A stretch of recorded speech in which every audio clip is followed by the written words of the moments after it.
the Mafia boss who saw her scars.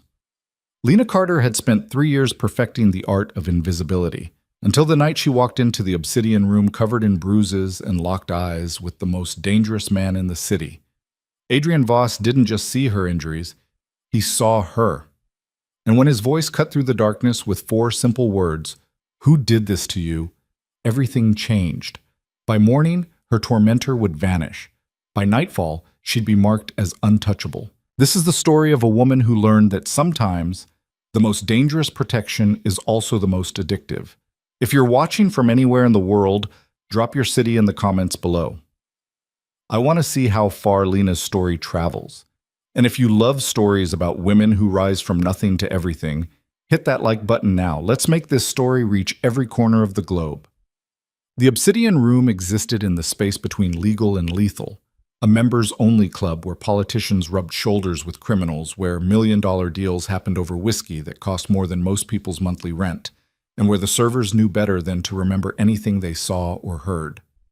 Lena Carter had worked there for 3 years, and she'd mastered the essential skill, becoming invisible. She moved through the dimly lit space like a ghost, her footsteps silent on the black marble floors, her face a carefully constructed mask of pleasant neutrality. The bruise on her left cheekbone was hidden under a layer of concealer so thick it felt like a second skin. The split lip she'd explained away to her manager as a clumsy stumble in her apartment. The fingerprint bruises circling her wrists were covered by the long sleeves of her black uniform. Nobody looked at the help anyway. Not really. "Whiskey, neat, top shelf, and make it quick." Lena nodded at the businessman in the corner booth, her practiced smile never faltering even as her ribs screamed in protest when she turned. Derek had been particularly angry last night, something about dinner being late. Or maybe it was that she'd forgotten to pick up his dry cleaning. After 2 years, the reasons all blurred together into one constant truth. Everything was always her fault. She delivered the drink, collected the empty glasses from table 7, refilled the ice bucket at the bar, and checked her watch. 3 more hours. She could survive 3 more hours. She'd survived worse. "Lena." Her manager Marcus appeared at her elbow, his expression tight. "Mr. Voss's table. Now." Her blood went cold. Adrian Voss occupied the corner booth in the VIP section, the area servers only entered when summoned. He was a name whispered with fear, a presence that made hardened criminals look away. In 3 years, Lena had never been called to his table. He had his own dedicated servers, people who'd worked at the Obsidian for a decade and knew how to move through his world without making ripples. "Marcus, I can't." His regular girl called in sick. "You're up." Marcus's hand on her shoulder was firm. "Don't screw this up." "And Lena?" His voice dropped. "Whatever you see, whatever you hear, you remember nothing. Understand?" She understood. She understood that Adrian Voss wasn't just another wealthy patron. He was the patron. The man who owned half the city through a network of legitimate businesses and less than legitimate enforcement. He was the reason the Obsidian Room existed at all, a neutral ground where his associates could meet without fear of interruption or investigation. Lena smoothed her uniform, checked her reflection in the bar mirror, and winced. The concealer on her cheekbone had started to crack, a thin line of purple-black showing through. She pressed powder over it with shaking fingers, took a breath that sent sharp pain through her bruised ribs, and walked toward the VIP section. Adrian Voss's booth was positioned to give him a perfect view of both entrances. His back to the wall, his attention apparently focused on the tablet in front of him. 2 men flanked him, not quite bodyguards, but close enough.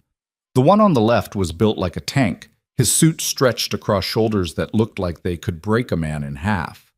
The one on the right was leaner, his eyes constantly scanning the room with predatory awareness. Lena approached with her gaze lowered, her server's smile fixed in place. "Good evening, Mr. Voss. What can I get for you?" Silence. She waited, her heart hammering against her bruised ribs. Had she said something wrong? Used the wrong tone? She'd been briefed on the rules. Speak only when spoken to, never make direct eye contact, deliver what was requested, and disappear. "Look at me." The voice was quiet, almost gentle, but it carried an authority that made her muscles lock. Slowly, Lena raised her eyes. Adrian Voss was younger than she'd expected, mid-30s at most, with dark hair styled in a way that probably cost more than her weekly paycheck and eyes so pale gray they looked almost silver in the club's low lighting. He wore a suit that was clearly custom-made, charcoal fabric that fit him like a second skin, and a watch that could probably pay her rent for a year. But it wasn't his appearance that made her breath catch. It was the way he looked at her, not through her, not past her, but at her, with an intensity that felt like being pinned under a microscope. Those silver eyes tracked across her face, pausing on her cheekbone, dropping to her mouth, rising to meet her gaze. His expression didn't change, but something shifted in the air between them, a tension that made the hair on the back of her neck stand up. "McAllen 25. No ice." His voice remained soft, controlled. "And sit down." Lena's mind went blank. Excuse me?" "Sit." He gestured to the booth seat across from him. "Now." The two men on either side of him didn't move, didn't react, but Lena felt their attention shift to her like the weight of a physical touch. She glanced toward the bar where Marcus was watching, saw him give a nearly imperceptible nod, and slid into the booth on legs that felt like water. Adrian leaned back, his fingers steepled in front of him. "How long have you worked here?" 3 years, sir." "And in 3 years, have I ever spoken to you before tonight?" "No, sir." "Then you're wondering why I called you over." It wasn't a question. "You're wondering what you did wrong, what rule you broke, whether you're about to lose your job." Lena said nothing. Her hands were clasped so tightly in her lap that her knuckles had gone white. "You're also wondering," Adrian continued, his gaze never leaving her face, "whether that concealer on your cheek is thick enough, whether I can see the split in your bottom lip, whether I've noticed the way you're holding yourself, like someone who's trying very hard not to show that breathing hurts." The blood drained from Lena's face. "I'm going to ask you a question," Adrian said, his tone still conversational, still soft. "And I want you to understand something before you answer. I already know the truth. This isn't about information. This is about whether you're brave enough to say it out loud." He leaned forward, and the movement brought him close enough that she could see the flecks of darker gray in his irises, close enough that she could smell expensive cologne and something underneath it, gunpowder maybe, or just danger. "Who did this to you?" The question hung in the air between them, heavy and inescapable. Lena's first instinct was to lie, to smile and shake her head and say it was nothing, just a clumsy accident. So embarrassing, really. She was fine. Everything was fine. But something in Adrian Voss's eyes stopped the words before they could form. He'd said he already knew the truth. And looking at him now, at the cold certainty in his expression, she believed him. "I can't." The words came out barely above a whisper. "If I tell you, he'll kill me." "No." Adrian's voice hardened, losing its conversational warmth. "He won't. Because if you give me his name, he won't be alive long enough to touch you again." Lena's breath stuttered. This was insane. She was sitting in a booth with Adrian Voss, one of the most powerful and dangerous men in the city, and he was offering to what? Kill Derek? Make him disappear? "I don't understand," she managed. "Why do you care? You don't even know me."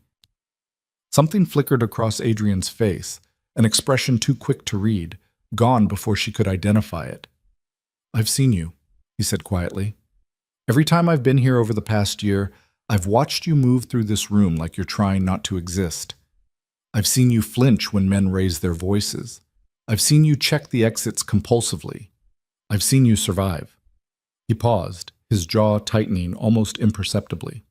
3 weeks ago, you had a bruise on your jaw. 2 weeks before that, your wrist was bandaged. Last month, you moved like someone who'd been hit in the ribs. And tonight, his gaze traveled over her face again, clinical and thorough. "Tonight, you walked in here looking like someone used you as a punching bag, and I'm done watching it happen." Lena couldn't breathe. Someone had noticed. In 3 years of working at the Obsidian, in 2 years of hiding Derek's abuse, in a lifetime of being invisible, someone had actually seen her. Tears burned behind her eyes, but she blinked them back furiously. She couldn't cry. Not here. Not in front of Adrian Voss and his stone-faced associates. "His name is Derek Kane," she whispered. He was my boyfriend. I've tried to leave. I've tried so many times, but he always finds me. He says if I ever leave him for real, he'll kill me. And I believe him." Adrian's expression didn't change, but his eyes went absolutely glacial. Address. What?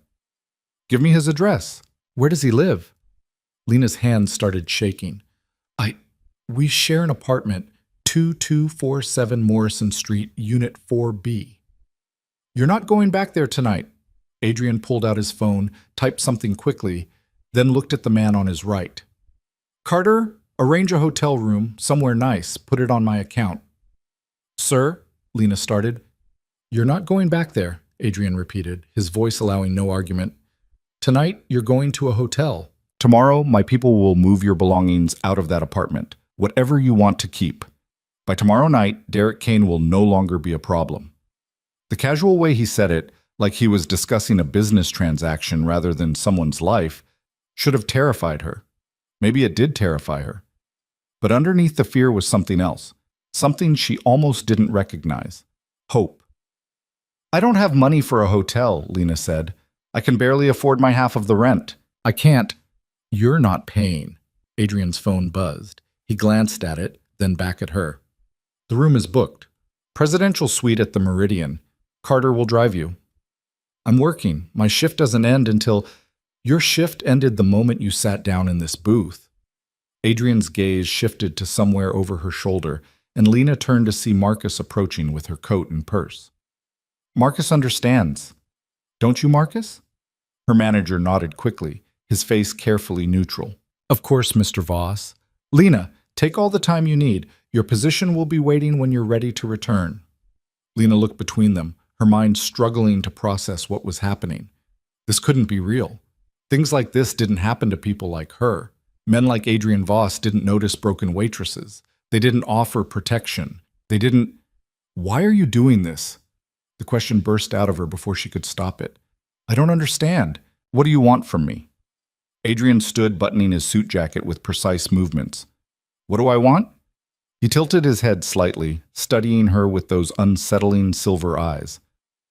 I want you to sleep tonight without wondering if he's going to come home drunk and angry. I want you to wake up tomorrow without checking your body for new bruises. I want you to understand that there are still people in this world who believe you deserve better than what you've been given. He nodded to Carter, who stood and gestured for Lena to follow. Wait. Lena didn't move, her fingers gripping the edge of the table. What happens to Derek? Adrian's smile was cold enough to frost glass. That's not something you need to concern yourself with. Go to the hotel, order room service, take a bath, sleep. By the time you wake up, your problem will be solved. You're going to kill him. It should have been a question, but it came out as a statement. I'm going to make sure he never hurts you again. Adrian's expression softened slightly, though his eyes remained hard. There's a difference.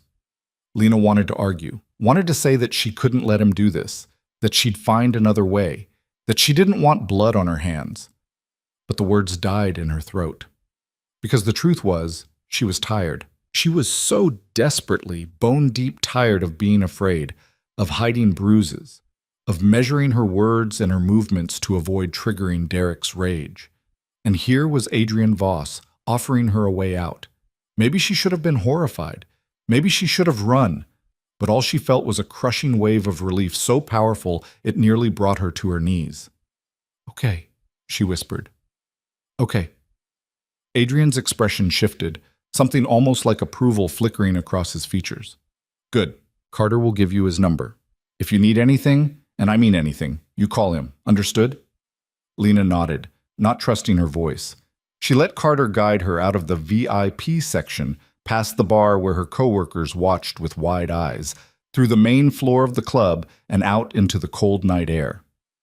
A black sedan was waiting at the curb, engine running, the driver's face hidden behind tinted windows. Carter opened the back door for her. The Meridian, ma'am. 30-minute drive. There's water in the center console if you're thirsty. Lena slid into the leather interior, her body finally registering the pain she'd been suppressing for hours. Her ribs throbbed. Her face ached. Her wrists burned where Derek's fingers had dug in. But underneath the pain was something new, the fragile, dangerous feeling of being protected. Oh, the presidential suite at the Meridian was bigger than the apartment she'd shared with Derek. Floor-to-ceiling windows overlooked the city, lights glittering like scattered diamonds. The bed was enormous, covered in what had to be thousand-count sheets. The bathroom had a tub the size of a small pool. Lena stood in the middle of the living area, still wearing her coat, and tried not to cry. A knock at the door made her jump. She opened it to find a hotel employee holding a garment bag and a small suitcase. "Mr. Voss asked us to provide some essentials," the woman said with a professional smile. "Toiletries, sleepwear, a change of clothes for tomorrow. If you need anything else, just dial 0. Lena took the items with numb fingers, closed the door, and finally let herself break down. She cried in the shower, the hot water turning her skin pink, washing away the concealer and the blood and the fear. She cried while ordering room service, soup and bread, comfort food, things Derek never let her buy because they were too expensive or too fattening. She cried while eating, each bite a small rebellion. And then she climbed into the massive bed, wrapped herself in covers that smelled like lavender and luxury, and slept deeper than she had in 2 years. She woke to sunlight streaming through the windows and the sound of her phone buzzing. Unknown number. Lena answered cautiously. "Hello? Ms. Carter. This is Carter." The voice was professional, clipped. "I'm calling to arrange the retrieval of your belongings. Can you provide a list of items you'd like collected from the Morrison Street apartment?" Reality crashed back. Derek, the apartment, Adrian's promise. "Is he—" Lena's throat closed around the question. Derek Kane is no longer a concern. Carter's tone was matter-of-fact, like he was discussing the weather. "The apartment is currently unoccupied. We can collect your items this afternoon if you provide a list." Unoccupied. Not, "Derek isn't there," not, "He's at work." Unoccupied, which meant Lena's hands started shaking. "What did you do to him?" A pause. "That's not my information to share, ma'am. If you have questions about Mr. Kane's current status, you'll need to speak with Mr. Voss directly. Now, regarding your belongings?" Lena gave him the list in a daze. Her clothes, her laptop, the photo albums her mother had left her, the few pieces of jewelry that had been her grandmother's, everything else, the furniture, the dishes, the shared life she'd built with Derek, she wanted none of it. "I'll have everything delivered to your new residence by evening," Carter said. I don't have a new residence. I can't afford—" "Mr. Voss has arranged an apartment for you. Secure building, doorman, your name on the lease. Details will be sent to your phone within the hour." The call ended before she could protest. Lena sat on the edge of the bed, her phone clutched in her hand, and tried to process what was happening. Less than 12 hours ago, she'd been serving drinks and hiding bruises. Now Derek was no longer a concern, and she had a new apartment she hadn't asked for, paid for by a man she barely knew. She should be terrified. She should be running. Instead, she felt like she was floating, untethered from everything she'd known. Her phone buzzed again. A text from an unknown number. Address: 1847, Belmont Avenue, Unit 12A. Key with doorman. Lease in your name, paid for 6 months. Utilities included. No strings attached. AV. No strings attached. Lena stared at the message until her eyes blurred. There had to be strings. There were always strings. Men didn't do things like this without expecting something in return. But what could Adrian Voss possibly want from her? She had nothing. She was nothing, just a waitress with a GED and a history of terrible choices. Another text. You're safe now. That's all I wanted to give you. Lena's vision swam. She read the message 3 times, 4 times, searching for the hidden meaning, the ulterior motive, the trap. But there was nothing. Just a simple statement. You're safe now. And for the first time in longer than she could remember, Lena believed it. The apartment at 1847 Belmont Avenue was perfect. 1 bedroom, hardwood floors, a kitchen with actual counter space. The building had a doorman named George who greeted her with a warm smile and handed her a key card. The elevator was clean and new. The hallways were well lit.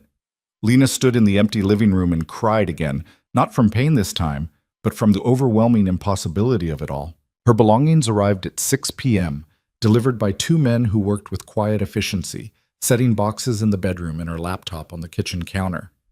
They were gone within 20 minutes, leaving her alone in a space that was entirely, impossibly hers.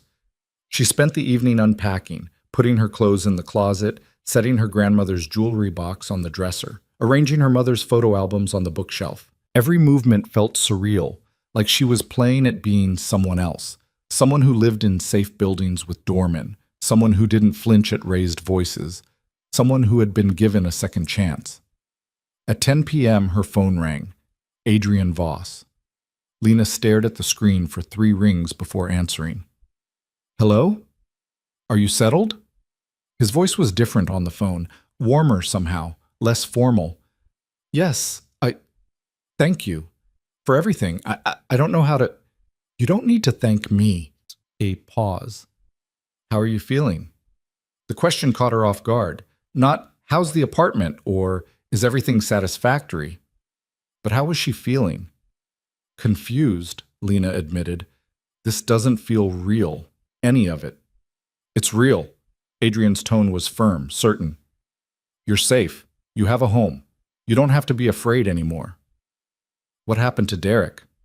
The question came out before she could stop it. Silence. Then, he's alive, if that's what you're asking, but he's no longer in the city. He won't be coming back. He's somewhere he can think about his choices. Adrian's voice hardened slightly. Somewhere he can learn what it feels like to be powerless. He won't hurt you again, Lena. He won't hurt anyone again. Lena should have asked more questions, should have demanded details, coordinates, proof of life. But she didn't, because somewhere deep down, in a place she didn't want to examine too closely, she didn't care what had happened to Derek. She only cared that he was gone. Are you going back to the Obsidian? Adrian asked, changing the subject. I don't know. I need to work. I need money for... The apartment is paid for 6 months. That gives you time to figure out what you want to do. If you want to go back to the club, Marcus has your position waiting. If you want to do something else... He paused. I have connections. I can help. There it was. The string she'd been waiting for. What do you want from me? Lena asked quietly. For all of this, the apartment, the protection, making Derek disappear, what do you expect in return? Adrian was silent for so long she thought he might have hung up. Then, I expect you to live, to sleep without nightmares, to walk down the street without looking over your shoulder. That's what I expect. That's not an answer. It's the only answer I have right now. His voice softened. I don't want anything from you, Lena. I'm not Derek. I'm not going to demand payment or gratitude or... He stopped abruptly. I saw someone who needed help and I helped. That's all. People like you don't do things without reason. Then maybe I'm not like other people. A hint of dark humor entered his tone. Sleep, Lena. Tomorrow, decide what you want. The world is open to you now. He ended the call before she could respond. Lena stood in her new apartment, surrounded by her unpacked belongings, and wondered what kind of man offered salvation without demanding worship in return. She returned to the Obsidian room 3 days later, not because she needed the money. The cash Adrian had arranged to be left with the doorman would cover groceries for a month, but because she needed to feel normal. She needed to prove to herself that she could go back, that Derek hadn't taken everything from her. The moment she walked through the employee entrance, she knew something had changed. Her coworkers stared, whispered. Melissa, who'd worked the bar for 5 years and barely acknowledged Lena's existence, actually smiled and said, "Welcome back." Marcus called her into his office before her shift started. "I need to make something clear," he said, closing the door. "What happened between you and Mr. Voss is your business, but it's changed things here. Do you understand?" Lena shook her head slowly. Marcus sighed.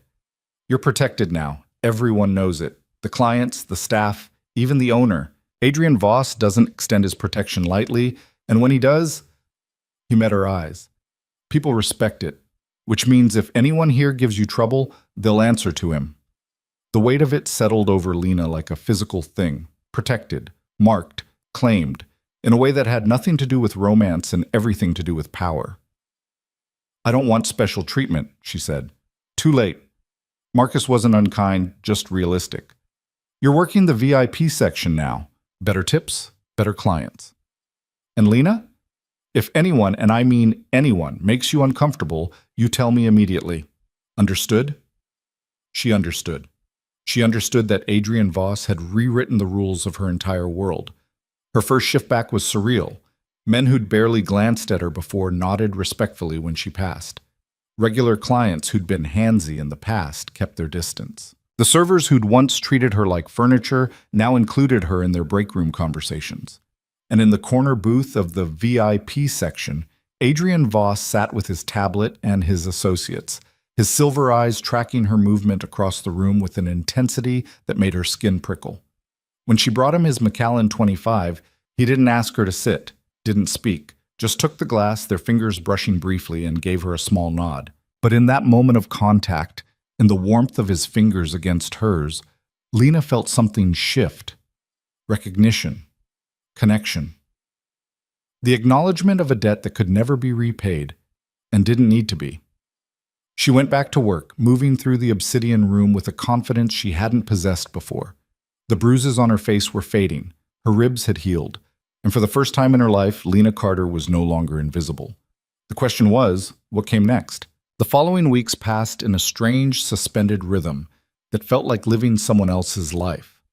Lena worked her shifts at the obsidian, collected tips that were suddenly 3 times what she'd made before, and returned each night to an apartment that still didn't quite feel real. She bought groceries without checking prices.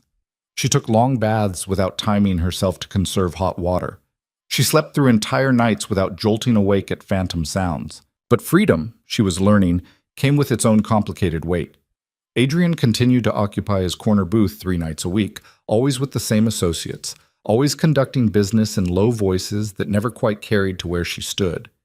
He never asked her to sit again, never called her over for anything beyond his drink order. Their only contact was the brief moment when she delivered his Macallan, when their fingers would brush and his eyes would search her face, checking, she realized, for signs of new bruises, new fear, new damage. He was always checking. It should have felt invasive. Instead, it felt like being seen by the only person who'd ever bothered to look. 3 weeks after Derek's disappearance, Lena was restocking glasses behind the bar when Marcus appeared at her elbow, his expression carefully neutral in a way that immediately set off alarm bells. VIP section. Mr. Voss wants to see you. Her stomach dropped. Did I do something wrong? No. Marcus's voice was quieter than usual. But there's someone with him, someone asking about you. The walk to the VIP section felt like moving through water. Lena's mind raced through possibilities, each worse than the last. Police, detectives, someone who knew what had happened to Derek and wanted answers she didn't have. But when she reached Adrian's booth, the person sitting across from him wasn't a cop. It was a woman. She was probably in her mid-50s, expensively dressed in a way that screamed old money, with silver-streaked hair pulled back in a severe bun and eyes the same pale gray as Adrian's. The family resemblance was unmistakable. Ms. Carter. Adrian's voice was formal, his posture rigid in a way Lena had never seen before. This is my mother, Catherine Voss. She wanted to meet you. Catherine Voss looked Lena up and down with the kind of clinical assessment usually reserved for livestock auctions. So you're the waitress my son has decided to adopt as his latest charity case. The words were delivered with such casual cruelty that Lena actually flinched. Adrian's jaw tightened, but he said nothing. I'm not a charity case, Lena said quietly, finding her voice. I work for a living. Of course you do, dear. Catherine's smile didn't reach her eyes. And I'm sure you're very good at serving drinks and looking helpless. It's quite effective, isn't it? Bruise yourself up, catch my son's attention, and suddenly you're living in a luxury apartment on his dime. Mother, Adrian's voice was low, dangerous. Oh, don't mother me, Adrian. This isn't the first time you've let your savior complex override your common sense. Catherine turned back to Lena. How much do you want? Lena blinked. Excuse me? To disappear. To move to another city and stop being a complication in my son's life. Name your price. The air in the booth went absolutely glacial. Adrian stood slowly, his movements controlled but radiating barely contained fury. Get out. Catherine didn't move. I'm trying to protect you. I said get out. Adrian's voice could have cut glass. Now. For a moment, mother and son stared at each other in a silent battle of wills that made Lena want to disappear into the floor. Then Catherine stood gracefully, smoothed her designer skirt, and gave Lena one final dismissive look. When you inevitably hurt him, she said softly, remember that I offered you an exit. She turned to Adrian. And when she shows her true colors, don't come crying to me. She swept out of the VIP section with the bearing of a woman who'd never been told no in her life. The silence she left behind was suffocating. Lena stood frozen, her face burning, her hands trembling. I should go. Sit. Adrian's tone brooked no argument. She sat. He remained standing for a long moment, his hands braced on the table, his head bowed. When he finally looked up, his expression was carefully blank, but his eyes were still storm cloud gray. I apologize, he said. That was inappropriate and unacceptable. My mother has no right to speak to you that way. She thinks I'm using you. Lena's voice came out smaller than she intended.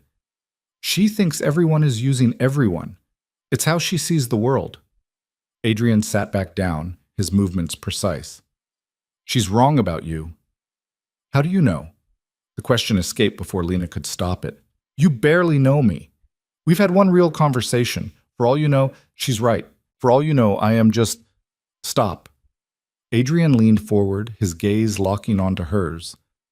I've spent my entire life reading people. It's how I survive in my world. And I know the difference between someone who's manipulating me and someone who's just trying to survive. But why? Lena heard the desperation in her own voice. Why do you care? Why does it matter to you what happens to me?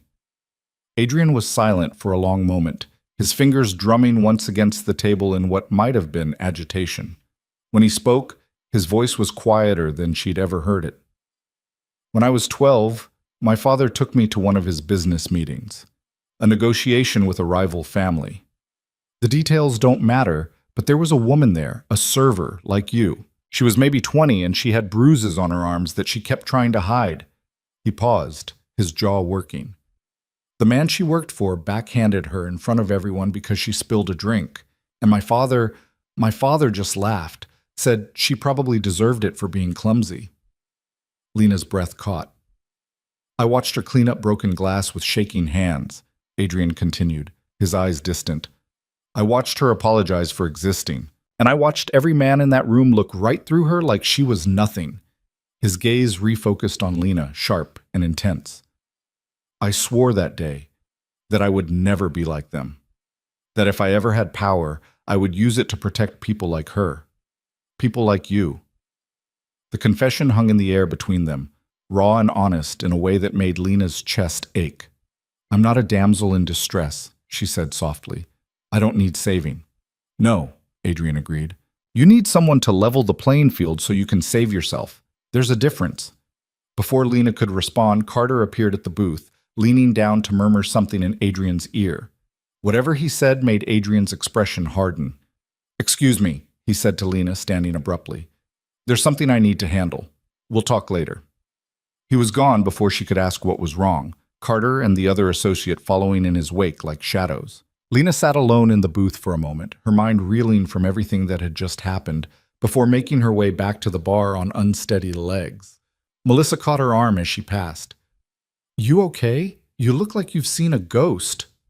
Adrian's mother was here, Lena said numbly. Oh, shit. Melissa's eyes widened. Catherine the Ice Queen herself? What did she want? To pay me to disappear, apparently. Classic. Melissa shook her head. She did the same thing to Adrian's last girlfriend, offered her $500,000 to leave town and never contact him again. Lena's head snapped up. What? Yeah, Sophia something. She was a law student, I think. Catherine didn't approve, not connected enough, not wealthy enough, whatever. The girl took the money and ran. Melissa shrugged. Can't say I blame her. $500,000 would solve a lot of problems. I didn't take it, Lena said. I know. You're still here, aren't you? Melissa's expression softened. Look, I don't know what's going on between you and Adrian, but for what it's worth, I've worked here for 5 years, and I've never seen him look at anyone the way he looks at you. He doesn't look at me any particular way, Lena protested weakly. Melissa just laughed. Honey, he tracks your movement across this room like you're the only person in it. Everyone's noticed. Why do you think you're suddenly getting respect from clients who used to treat you like furniture? Because Adrian had marked her as protected. because he'd rewritten the rules of her world with 4 simple words. Who did this to you? The rest of Lena's shift passed in a blur. She delivered drinks, collected tips, and tried not to think about Adrian's confession or his mother's cold assessment or the way her entire life had been upended by a man she barely knew but who somehow saw straight through to her core. When her shift ended at 2 a.m., she found Carter waiting by the employee entrance. "Ms. Carter, Mr. Voss asked me to drive you home." "That's not necessary." It wasn't a request. Carter's expression was professionally neutral, but his tone left no room for argument. Lena followed him to the same black sedan that had taken her to the Meridian, settling into the leather interior with a sigh. The city passed by the tinted windows in streaks of light and shadow.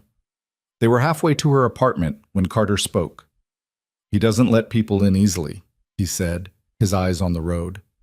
"Mr. Voss, most people see the power and the money and think that's all there is. But he's—" Carter paused, choosing his words carefully. "He's a good man in a business that doesn't reward goodness. It makes him vulnerable sometimes." "Why are you telling me this?" Lena asked. "Because his mother was right about one thing." Carter glanced at her in the rearview mirror. "You could hurt him, not financially or professionally. He's untouchable there. But personally, you could destroy him. And he'd let you, because for some reason, he's decided you're worth the risk." The weight of that statement settled over Lena like a physical thing. "I don't want to hurt him." "Then don't." Carter pulled up in front of her building.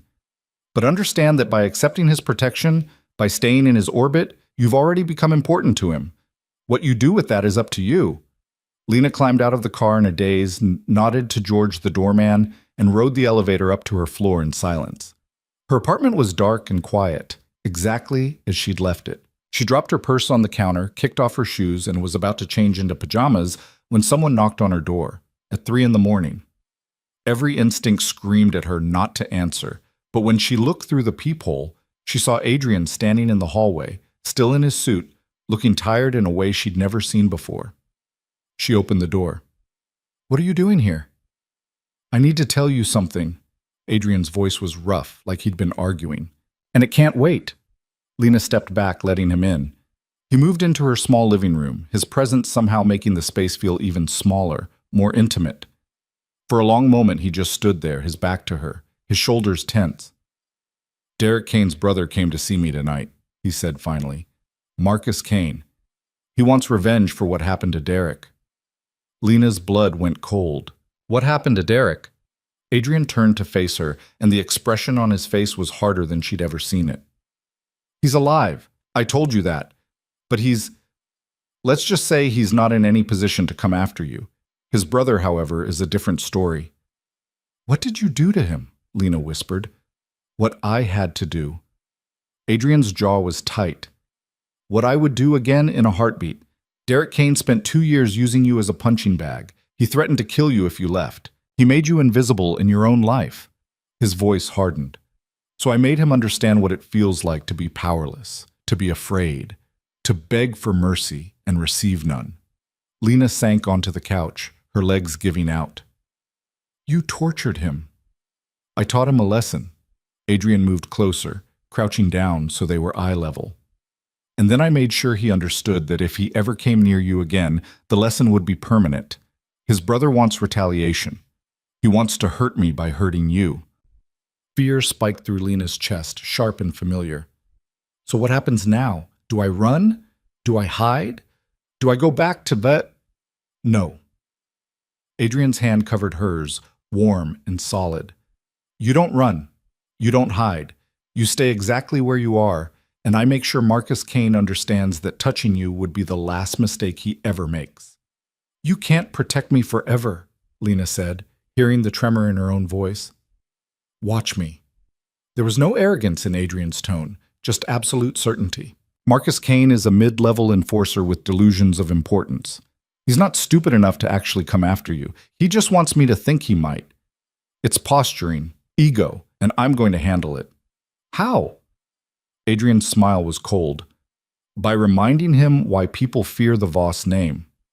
He stood, and for a moment Lena thought he was going to leave, but instead he sat down on the couch beside her, close enough that their shoulders nearly touched. "I want to show you something," he said, pulling out his phone. He tapped the screen a few times, then handed it to her. It was a photo of a young man, maybe 25, with sandy hair and Derek's same cold eyes. Marcus Kane, presumably. But that wasn't what made Lena's breath catch. It was the location tag on the photo. St. Vincent's Rehabilitation Center, 200 miles upstate. Derek's there, Adrian said quietly, in the addiction recovery program, court-ordered, after he was arrested for possession with intent to distribute. He'll be there for 18 months minimum, possibly longer depending on his behavior. Lena stared at the image. You planted drugs on him. I made sure his existing habits were properly documented and reported to the authorities. Adrian's tone was matter of fact. Derek Kane was already using and dealing.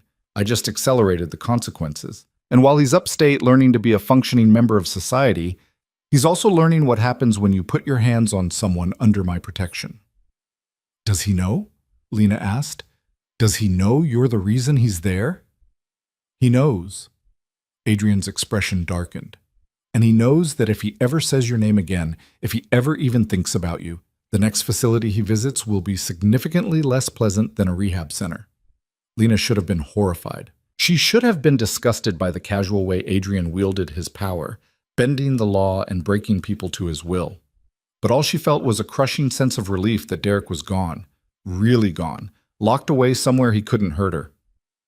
Your mother thinks I'm using you, she said quietly, that I'm just another person trying to take advantage of your guilt or your money or whatever. Is she right? Am I using you? Adrian took his phone back, sliding it into his pocket. Are you? I don't know. The honesty escaped before Lena could filter it.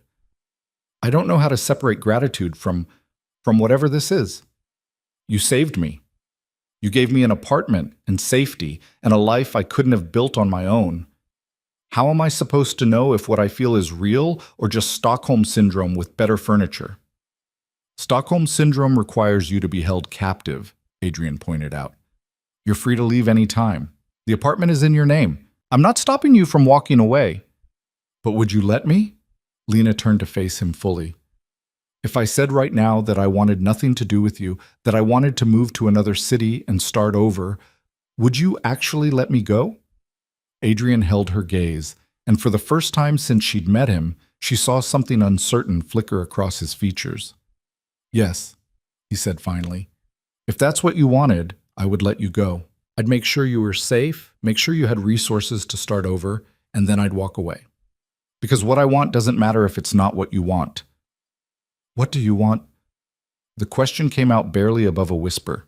Adrian reached out slowly, giving her time to pull away, and brushed a strand of hair back from her face. His fingers lingered near her cheek, not quite touching, close enough that she could feel the warmth of his skin. I want you to have choices, he said softly. I want you to wake up every morning and decide what you want to do with your day, not what you have to do to survive. I want you to look at yourself in the mirror and see someone strong and capable, not someone broken. He paused, his thumb grazing her jawline. And I want you to choose to stay, not because you owe me or fear me or need me, but because you want to. Lena's breath hitched. And if I do stay, what happens then? Then we figure it out together. Adrian's hand dropped back to his side, but his eyes never left hers. No pressure, no expectations, just see where this goes.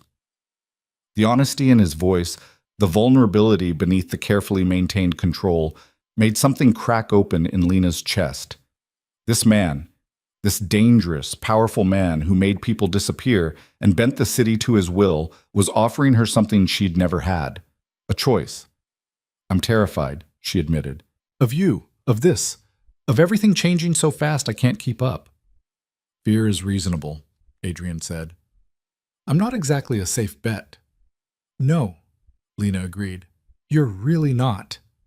They sat in silence for a moment, the weight of everything unsaid hanging between them. Then Lena made a decision. I'm staying, she said.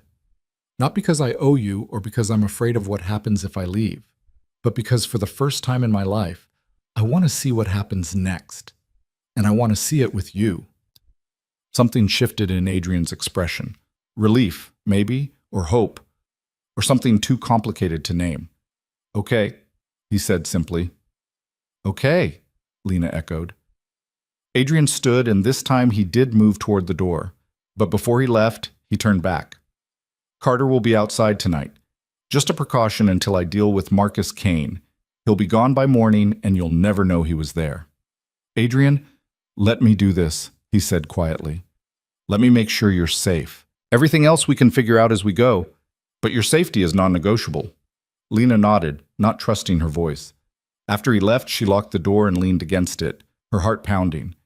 Through the peephole, she could see Carter settling into a chair at the end of the hallway, a laptop open on his knees, his posture alert but relaxed. She was being protected by a man who'd destroyed her abuser and was preparing to destroy anyone else who threatened her. She was living in an apartment paid for with money earned through means she didn't want to examine too closely. She was working at a club where criminals conducted business, and her safety was guaranteed by fear of the man who owned her loyalty. This wasn't a fairy tale. This was messy and complicated and morally gray in ways that should have terrified her. But as Lena climbed into bed and pulled the covers up to her chin, she realized she wasn't terrified. She was alive, truly, fully alive for the first time in years, and that was worth whatever came next. The following evening, Lena arrived at the Obsidian to find the atmosphere different, charged somehow, like the air before a thunderstorm. The other servers moved with quick efficiency, their voices hushed. Marcus, the manager, looked pale and tense. "What's going on?" Lena asked Melissa at the bar. "Marcus Kane showed up an hour ago," Melissa whispered. "Demanded to see Adrian. They're in the private office now." Lena's stomach dropped. "Marcus Kane is here? Now?" Walked right in like he owned the place. Melissa's eyes were wide. Security tried to stop him, but he said he was here for a business meeting. Adrian took him to the back office 20 minutes ago. Nobody's heard anything since. Lena's hands started shaking. She set down the tray she'd been holding before she dropped it. You need to stay right here," Melissa said firmly, gripping her arm. "Whatever's happening in that office, it's not your fight. Adrian can handle himself." But Lena couldn't just stand there. She moved through the main floor toward the private offices in the back, her heart hammering. The hallway was empty except for Carter, who stood outside a closed door like a sentinel. "Miss Carter." His voice was carefully neutral. "You shouldn't be here." "What's happening?" Lena demanded. "Is Adrian okay?" "Mr. Voss is handling a business matter. I'm sure he'll speak with you when he's finished." "Carter, please." The office door opened. Adrian emerged first, his suit jacket gone, his shirt sleeves rolled up to reveal forearms corded with tension. There was blood on his knuckles. Not much, just a thin line across his right hand. His face was calm, almost expressionless, but his eyes were ice. Behind him came Marcus Kane, and Lena's breath stopped. The man was bigger than Derek, broader, with the kind of build that came from years of enforcing through violence. But he moved stiffly, one hand pressed to his ribs, his lips split and already swelling. When he saw Lena, his eyes narrowed with pure hatred. "That's her?" he spat. "That's the bitch who got my brother locked up?" Adrian moved faster than Lena would have thought possible. One moment he was standing in the doorway. The next, his hand was wrapped around Marcus Kane's throat, slamming him back against the wall with enough force to make the man's head bounce. "Speak about her again," Adrian said softly, his voice deadly calm, "and I will remove your tongue. Do you understand me?" Marcus Kane's face was turning purple, but he managed a jerky nod. Adrian held him there for another moment, then released him abruptly. Marcus stumbled, gasping, one hand going to his throat. "You came here for answers," Adrian said, his tone conversational now, like they were discussing the weather. "I'm going to give them to you. Your brother put his hands on someone under my protection. He threatened to kill her. He spent 2 years turning her into a ghost, so I made sure he understood the consequences of his actions." "You destroyed him," Marcus rasped. "No, I taught him. There's a difference." Adrian straightened his cuffs, his movements precise. "And now I'm going to teach you. You wanted revenge? You wanted to hurt me by going after her?" He gestured to Lena without looking away from Marcus. "Here's what happens if you try. First, I dismantle your operation piece by piece. Every connection you have, every source of income, every safe house, gone. Second, I make sure every family in this city knows you're untouchable. Not out of respect, out of fear of what associating with you will cost them. Third, his voice dropped to something barely above a whisper. I do to you exactly what I did to your brother, only I don't stop. I don't send you to rehab. I don't give you a chance to recover. Do you understand? Marcus Kane said nothing, his jaw working with impotent rage. I need to hear you say it, Adrian said. I understand. The words came out strangled. Good. Now get the fuck out of my club. Marcus Kane didn't need to be told twice. He stumbled toward the exit, Carter following at a distance to make sure he actually left. The moment he was gone, Adrian's shoulders dropped fractionally, and he finally looked at Lena. You shouldn't have come back here, he said quietly. Are you hurt? Lena stepped closer, reaching for his bloodied hand. It's nothing. But he let her take his hand, let her examine the split knuckles with gentle fingers. You hit him. He came into my club and threatened you. Adrian's voice was flat. I was actually quite restrained, all things considered. Lena looked up at him. At this man who'd just casually destroyed another person's entire world with nothing but words and the promise of violence. She should be terrified, should be running, should be recognizing all the red flags waving frantically in front of her face. Instead, she felt safe. Thank you, she whispered. Adrian's expression softened fractionally. You don't need to thank me for protecting you. It's not... He stopped, seeming to search for words. It's not transactional. It's just what I do. Because of the woman you saw when you were 12. Because of her. Because of you. Because I'm tired of watching people with power use it to hurt people without it. He pulled his hand gently from her grasp. You should get back to work before Marcus starts asking questions. I need to clean this up and make some calls. But before Lena could leave, Adrian caught her wrist. Not hard, not restricting, just enough to stop her. Lena, I need you to understand something. This, he gestured vaguely between them. This isn't going to be easy. There will be more Marcus Kanes, more people who see you as a weakness they can exploit, more nights like this. If that's not what you want, I'm staying, Lena said firmly. We already had this conversation, remember? Adrian's thumb brushed across her pulse point, and she wondered if he could feel how fast her heart was racing. Okay, he said finally. Okay. He let her go, and Lena walked back to the main floor on unsteady legs. She finished her shift in a daze, serving drinks and collecting tips and trying not to think about the blood on Adrian's knuckles or the cold promise in his voice when he'd threatened Marcus Kane. When the night finally ended, Carter drove her home again. As they pulled up to her building, he spoke without turning around. Marcus Kane left the city tonight, took the last train to Chicago with a one-way ticket. He won't be back. Lena absorbed this. Did Adrian, Mr. Voss made it clear that remaining in the city would be detrimental to Mr. Kane's continued health and livelihood. He made the rational choice. Carter's eyes met hers in the rearview mirror. You're safe now, for real this time. Safe, protected, claimed.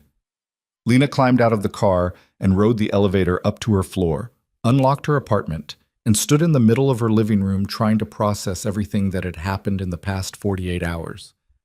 Adrian's mother thought she was a gold digger. Marcus Kane thought she'd destroyed his brother. Adrian's associates watched her like she was a bomb waiting to explode in their boss's carefully controlled world.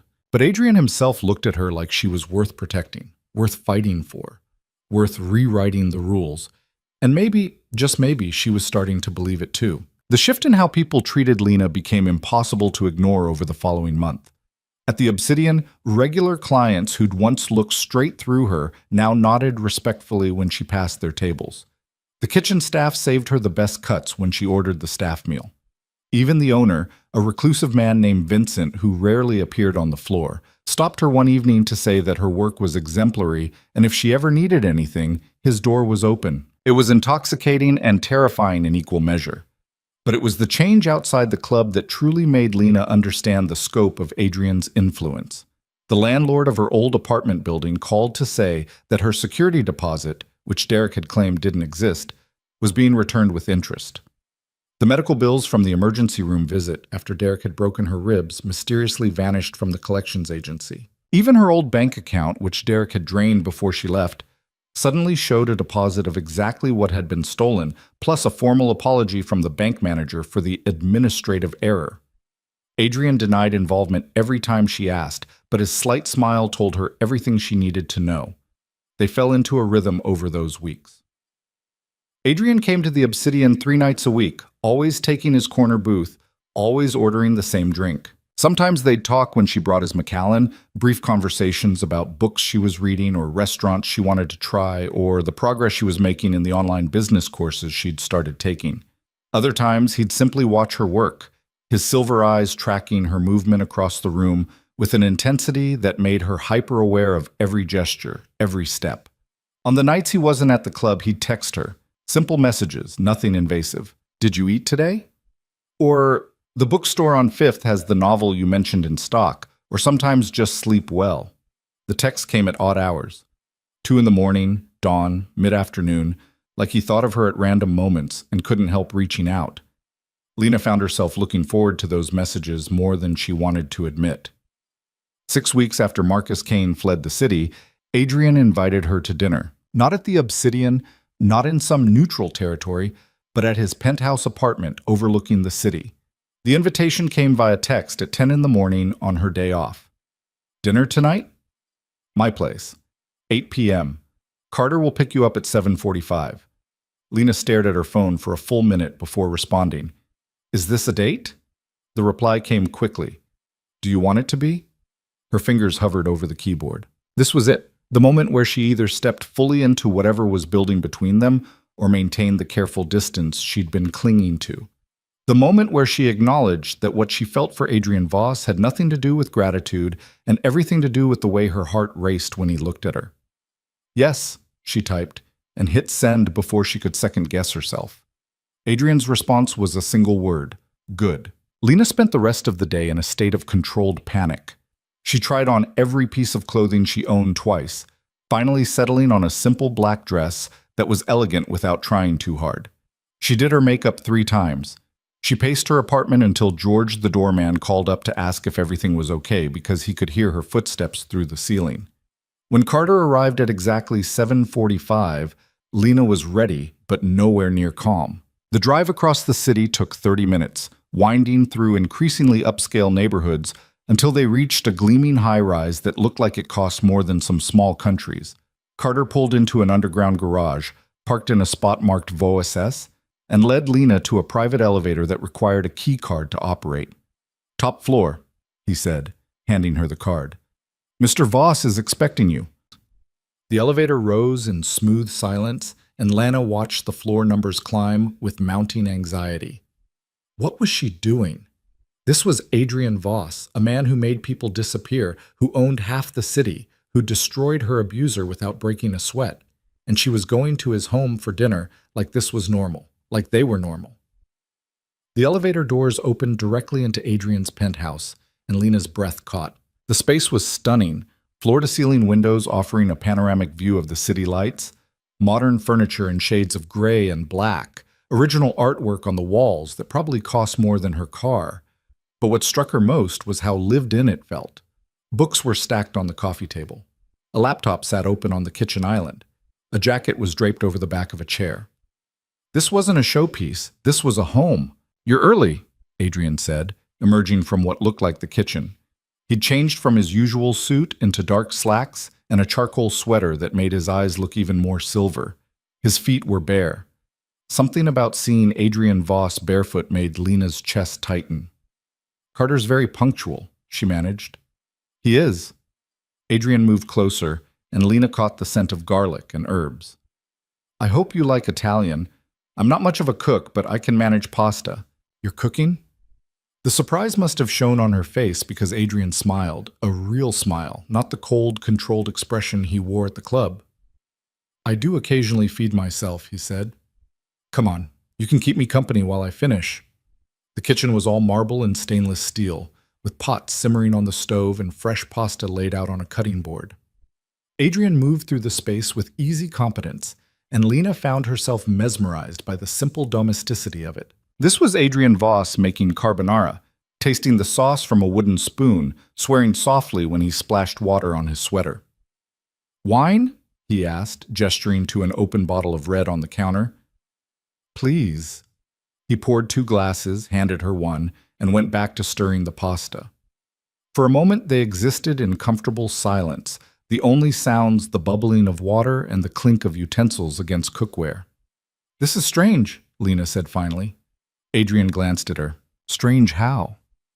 I've seen you threaten to remove someone's tongue. I've watched you make grown men look away in fear. And now you're… She gestured helplessly at the stove. You're making me dinner. Would you prefer I threaten you instead? There was amusement in his voice. No, I just… Lena took a sip of wine, trying to organize her thoughts. I don't know how to reconcile the 2 versions of you. The one who runs an empire built on fear, and the one who checks if I've eaten. Adrian was quiet for a long moment, his attention seemingly focused on draining the pasta. Then he said, They're not different versions. They're the same person doing what needs to be done in different contexts. He plated the food with careful precision. At the club, I'm the man people fear because fear keeps them in line. Here, with you, I'm just Adrian, a man who wants to cook you dinner and hear about your day. But you're never just Adrian, Lena said softly. Even here, even now, you're still the most dangerous person I've ever met. He carried both plates to the dining table, which was already set with actual cloth napkins and real silverware. Does that frighten you? Lena sat down across from him, the city lights glittering behind his shoulders like a backdrop of fallen stars. It should, she admitted. But no. What frightens me is how much I'm starting to depend on it. On you. Adrian's hand stilled halfway to his wine glass. Dependence isn't what I want from you. Then what do you want? It was the same question she'd asked weeks ago, but this time she needed a different answer. Adrian set down his fork, his gaze intense enough to make her feel pinned in place. I want you to choose me because being with me makes you happy, not because you need protection or security or any of the things I can provide. I want… He stopped, seeming to struggle with the words. I want to matter to you the way you matter to me. The confession hung in the air between them, vulnerable and honest in a way that made Lena's heart ache. She'd spent weeks trying to convince herself that what she felt for Adrian was just gratitude dressed up as attraction, just trauma bonding with better lighting. But sitting here, watching him look at her like she was the only thing in the world that mattered, she couldn't lie to herself anymore. You do matter to me, she said quietly. That's what scares me. I barely know you, Adrian. 6 weeks ago, you were just a name people whispered with fear, and now you're… She gestured between them. You're this. And I don't know if what I feel is real, or if I'm just… Lena. Adrian reached across the table, his hand covering hers. I'm not asking you to have everything figured out. I'm just asking you to give this a chance, to see where it goes without overthinking it. I'm good at overthinking, Lena said, but she didn't pull her hand away. I've noticed. His thumb brushed across her knuckles. Eat your dinner, then we can overthink together. The pasta was perfect, creamy and rich, with just the right amount of pepper. They ate in comfortable silence for a while, the tension easing into something warmer, more natural. Adrian asked about the business courses she was taking, and Lena found herself talking about her dream of maybe running her own business someday, something small but hers. What kind of business? Adrian asked. I don't know yet. Maybe event planning or cafe or… She shook her head. It's stupid. I don't have the capital or the experience or… It's not stupid. Adrian's voice was firm. And capital can be arranged. Experience can be gained. If you want to build something, I can help make that happen. I don't want your money, Lena said quickly. I'm not offering money. I'm offering connections, advice, resources. But the work would be yours. The business would be yours. He paused. I just like to watch you build something, to see you create instead of just survive. The sincerity in his voice made Lena's throat tight. Why? She whispered. Why do you care so much about what happens to me? Adrian stood, collecting their empty plates and carrying them to the kitchen. For a moment, Lena thought he wasn't going to answer. Then he spoke without turning around. When I was 16, I watched my father beat a man to death in our basement. The man had stolen from him. Nothing major, just a few $1,000s. But my father said it was about respect, about making sure everyone knew what happened when you crossed the Voss family. Adrian's shoulders were rigid, his hands braced against the counter. He made me watch, said I needed to learn what power looked like. Lena's breath caught. I learned something that day, Adrian continued, his voice hollow. I learned that power without purpose is just cruelty. That fear without respect is tyranny, and I swore I would never be like him. He finally turned to face her. When I took over the family business, I changed things. Violence became a last resort instead of a first response. Protection became real instead of just an excuse for extortion. And I started looking for people who needed help instead of people I could exploit. He moved back to the table, but instead of sitting, he leaned against the edge, his arms crossed over his chest in a gesture that looked almost defensive. You want to know why I care about you, Lena? Because when I saw you that night, bruised and broken and still trying to smile like everything was fine, I saw myself at 16, powerless, trapped, surviving instead of living. And I thought, if I can't save that kid I used to be, maybe I can save her. Lena stood slowly, her legs unsteady. She crossed the small distance between them until she was close enough to see the muscle working in Adrian's jaw, close enough to feel the tension radiating from his body. I'm not a redemption project, she said softly. I know. And I'm not going to fix whatever's broken in you. I know that too. Adrian's hands uncrossed, falling to his sides. But maybe we can be broken together. Maybe that's enough. Lena reached up, her fingers brushing against his cheek. He went absolutely still, his breath catching, his eyes searching hers for something she wasn't sure she could name. I'm terrified of you, she whispered. Of this. Of how much I want it, even though I know it's probably a terrible idea. It probably is, Adrian agreed. His hand came up to cover hers, holding it against his face. I'm not a good man, Lena. I've done things that would horrify you. I'll probably do more. And being with me means living in my world, with all the danger and darkness that comes with it. I know. And you're still here. I'm still here, Lena confirmed. Something shifted in Adrian's expression. A wall coming down. A carefully maintained distance dissolving. He turned his head slightly, pressing his lips to her palm in a gesture so tender it made her chest ache. Stay the night, he said quietly. I'm not asking for anything except your company. Stay. Talk to me. Let me know you better. Lena should have said no, should have maintained boundaries, kept distance, protected herself from falling too deep too fast. But when she looked at Adrian Voss, this dangerous, complicated man who'd rebuilt her life with nothing but his will and his resources, all she wanted was to say yes. Okay, she whispered. They moved to the living room, settling on the couch with fresh glasses of wine and the city lights painting shadows across the walls. Adrian asked her about her childhood, and Lena found herself talking about her mother, a woman who'd worked 3 jobs to keep them fed, who died when Lena was 20 and left her adrift in a world that suddenly felt too big and too cruel. That's when I met Derek, she said, curled into the corner of the couch with her legs tucked under her. 6 months after she died. I was working at a diner, barely making rent, and he came in and was charming and attentive and made me feel like I mattered. By the time I realized what he really was, I was already trapped. Adrian listened without interrupting, his expression unreadable. When she finished, he said simply, Your mother would be proud of you, of who you're becoming. How do you know? Lena asked. You never met her. Because any mother who fought that hard to protect her daughter would want to see her thriving, not just surviving. And that's what you're doing now. You're learning, growing, building a future. That's not because of me. That's because of her foundation and your strength. The words settled over Lena like a warm blanket. She'd spent so long feeling like she'd failed her mother's memory by ending up with Derek, by becoming so small and afraid. But maybe Adrian was right. Maybe the fact that she'd survived, that she'd accepted help, that she was trying to build something better, maybe that was enough. Tell me about your mother, she said. Catherine the Ice Queen. Adrian's laugh was bitter. Accurate description. My mother married my father for power and status. They had me because heirs are expected in families like ours. But love? He shook his head. I don't think she's capable of it. Everything is transactional with her. Every relationship is a negotiation. Is that why you're different? Lena asked. Why you care about things like justice and protection instead of just profit? Maybe. Or maybe I'm just rebelling against what I was raised to be. Adrian stared out at the city lights. My father wanted to build an empire through fear. My mother wanted to maintain it through strategic marriages and business alliances. He paused. I want something that matters. Something more than just accumulating power for power's sake.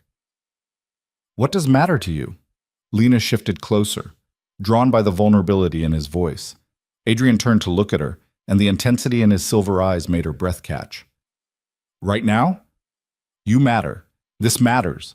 The idea that maybe I can use everything I've built to protect instead of destroy, that matters. They talked for hours, the conversation flowing from childhood memories to favorite books, to the strange liminal space they both occupied. Lena between her old life and whatever came next. Adrian between the man his father wanted him to be and the man he was trying to become. Somewhere around 2 in the morning, Lena's eyes started to drift closed. She fought it, not wanting the night to end, but exhaustion won. The last thing she remembered was Adrian's hand in her hair, his voice low and soothing, saying something about rest and safety and tomorrow. She woke to sunlight streaming through floor-to-ceiling windows and the smell of coffee. For a disorienting moment, Lena couldn't remember where she was. Then she registered the soft couch beneath her, the cashmere blanket someone had draped over her, the unfamiliar but expensive surroundings. Adrian's penthouse. She'd fallen asleep during their conversation. Lena sat up, smoothing her dress and trying to tame her hair. Adrian emerged from the kitchen with 2 mugs of coffee, looking unfairly put together for someone who'd presumably stayed up as late as she had. Morning, he said, handing her a mug. I wasn't sure how you take your coffee, so I made it like mine. Black, 1 sugar. That's perfect, actually. Lena took a sip, letting the warmth spread through her. I fell asleep on you, I'm sorry. Don't be. You needed rest. Adrian sat down beside her, close enough that their knees touched. Besides, you talk in your sleep. It was enlightening. Lena's face flushed. I do not. You do. You had a very strong opinion about someone named Mrs. Peterson and her terrible casserole. Oh no, Lena groaned. Mrs. Peterson was my neighbor when I was 8. She kept bringing us tuna casserole that tasted like sadness and obligation. Adrian's smile was genuine, reaching his eyes in a way that made him look younger, less burdened. Sadness and obligation, that's specific. It was a specific kind of terrible. Lena set down her coffee mug. I should probably go. Let you get on with your day. Or, Adrian said carefully, you could stay for breakfast. I make excellent pancakes. Lena knew she should leave, should maintain some kind of boundary, some protection against falling too deep too fast. But sitting here in Adrian's living room, with morning sunlight turning his eyes to polished silver and the city stretched out below them like a promise, she didn't want to leave. Pancakes sound good, she said. They ate at the kitchen island, and Lena learned that Adrian was right. He did make excellent pancakes, light and fluffy with fresh blueberries and real maple syrup. They talked about nothing important, everything important, and Lena felt something settle in her chest, something that felt dangerously close to happiness. When Carter arrived to drive her home at noon, Adrian walked her to the elevator. Before the doors could close, he caught her hand. Thank you, he said quietly, for staying, for trusting me enough to fall asleep in my space, he stopped, seeming to search for words, for giving this a chance. Lena squeezed his hand. Thank you for cooking me dinner and not making it weird when I passed out on your couch. His smile was soft. Same time next week? It's a date, Lena said, and meant it. The elevator doors closed on Adrian's expression, something warm and hopeful and almost shy that made Lena's heart race all the way down to the parking garage. Over the next 2 weeks, Lena and Adrian fell into a new rhythm. Dinner at his place became a weekly tradition. He taught her to make risotto. She introduced him to her favorite mystery novels. They talked about everything and nothing, building something fragile and precious between them. At the Obsidian, people started to notice the change. The way Adrian's eyes softened when Lena approached his table. The way she smiled more freely, laughed more easily. The way their brief conversations at the bar stretched longer each night. Melissa cornered Lena in the break room one evening. You're sleeping with him. I'm not, Lena protested. But you want to. Melissa's expression was knowing. Honey, The sexual tension between you two could power the entire city. When are you going to do something about it? I don't. We're taking things slow. Why? Melissa asked bluntly. You're both adults. You clearly care about each other. What are you waiting for? Lena didn't have a good answer. Fear, maybe. Fear that if they crossed that line, everything would change. Fear that she'd lose herself again, the way she had with Derek. Fear that Adrian would stop seeing her as someone worth protecting and start seeing her as something he owned. But that night, when she brought Adrian his drink and their fingers brushed, when his eyes met hers with that now familiar intensity, Lena wondered if maybe Melissa was right. Maybe it was time to stop being afraid. The decision was made for her 3 nights later, when everything went sideways in the worst possible way. Lena was clearing tables near the VIP section when she heard raised voices. Not unusual at the Obsidian, business negotiations often got heated, but something about the tone made her pause. You don't understand what you're dealing with, Voss. The voice was unfamiliar, sharp with desperation. The Kozlov family doesn't forgive. They don't forget. You killed Dmitri's nephew, and now they want blood. Adrian's response was too quiet to hear, but the other man's laugh was harsh.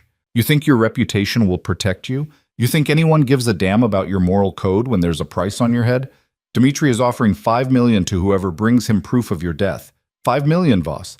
How many of your so-called loyal men do you think will resist that? Lena's blood went cold. She should walk away, should pretend she hadn't heard anything. But her feet carried her closer to the VIP section, close enough to see Adrian sitting calmly in his booth, his expression unreadable, while a thin man with nervous eyes paced in front of him. I appreciate the warning, Adrian said, his voice dangerously calm. But you didn't come here out of concern for my well-being. What do you want, Sergei? I want out. The man, Sergei, stopped pacing. I want you to get me and my family out of the city before Dmitri realizes I'm the one who told you. New identities, new lives, far away from this mess. And in exchange? Everything I know about Dmitri's operation. His suppliers, his routes, his safe houses. Enough to bring him down before he brings you down.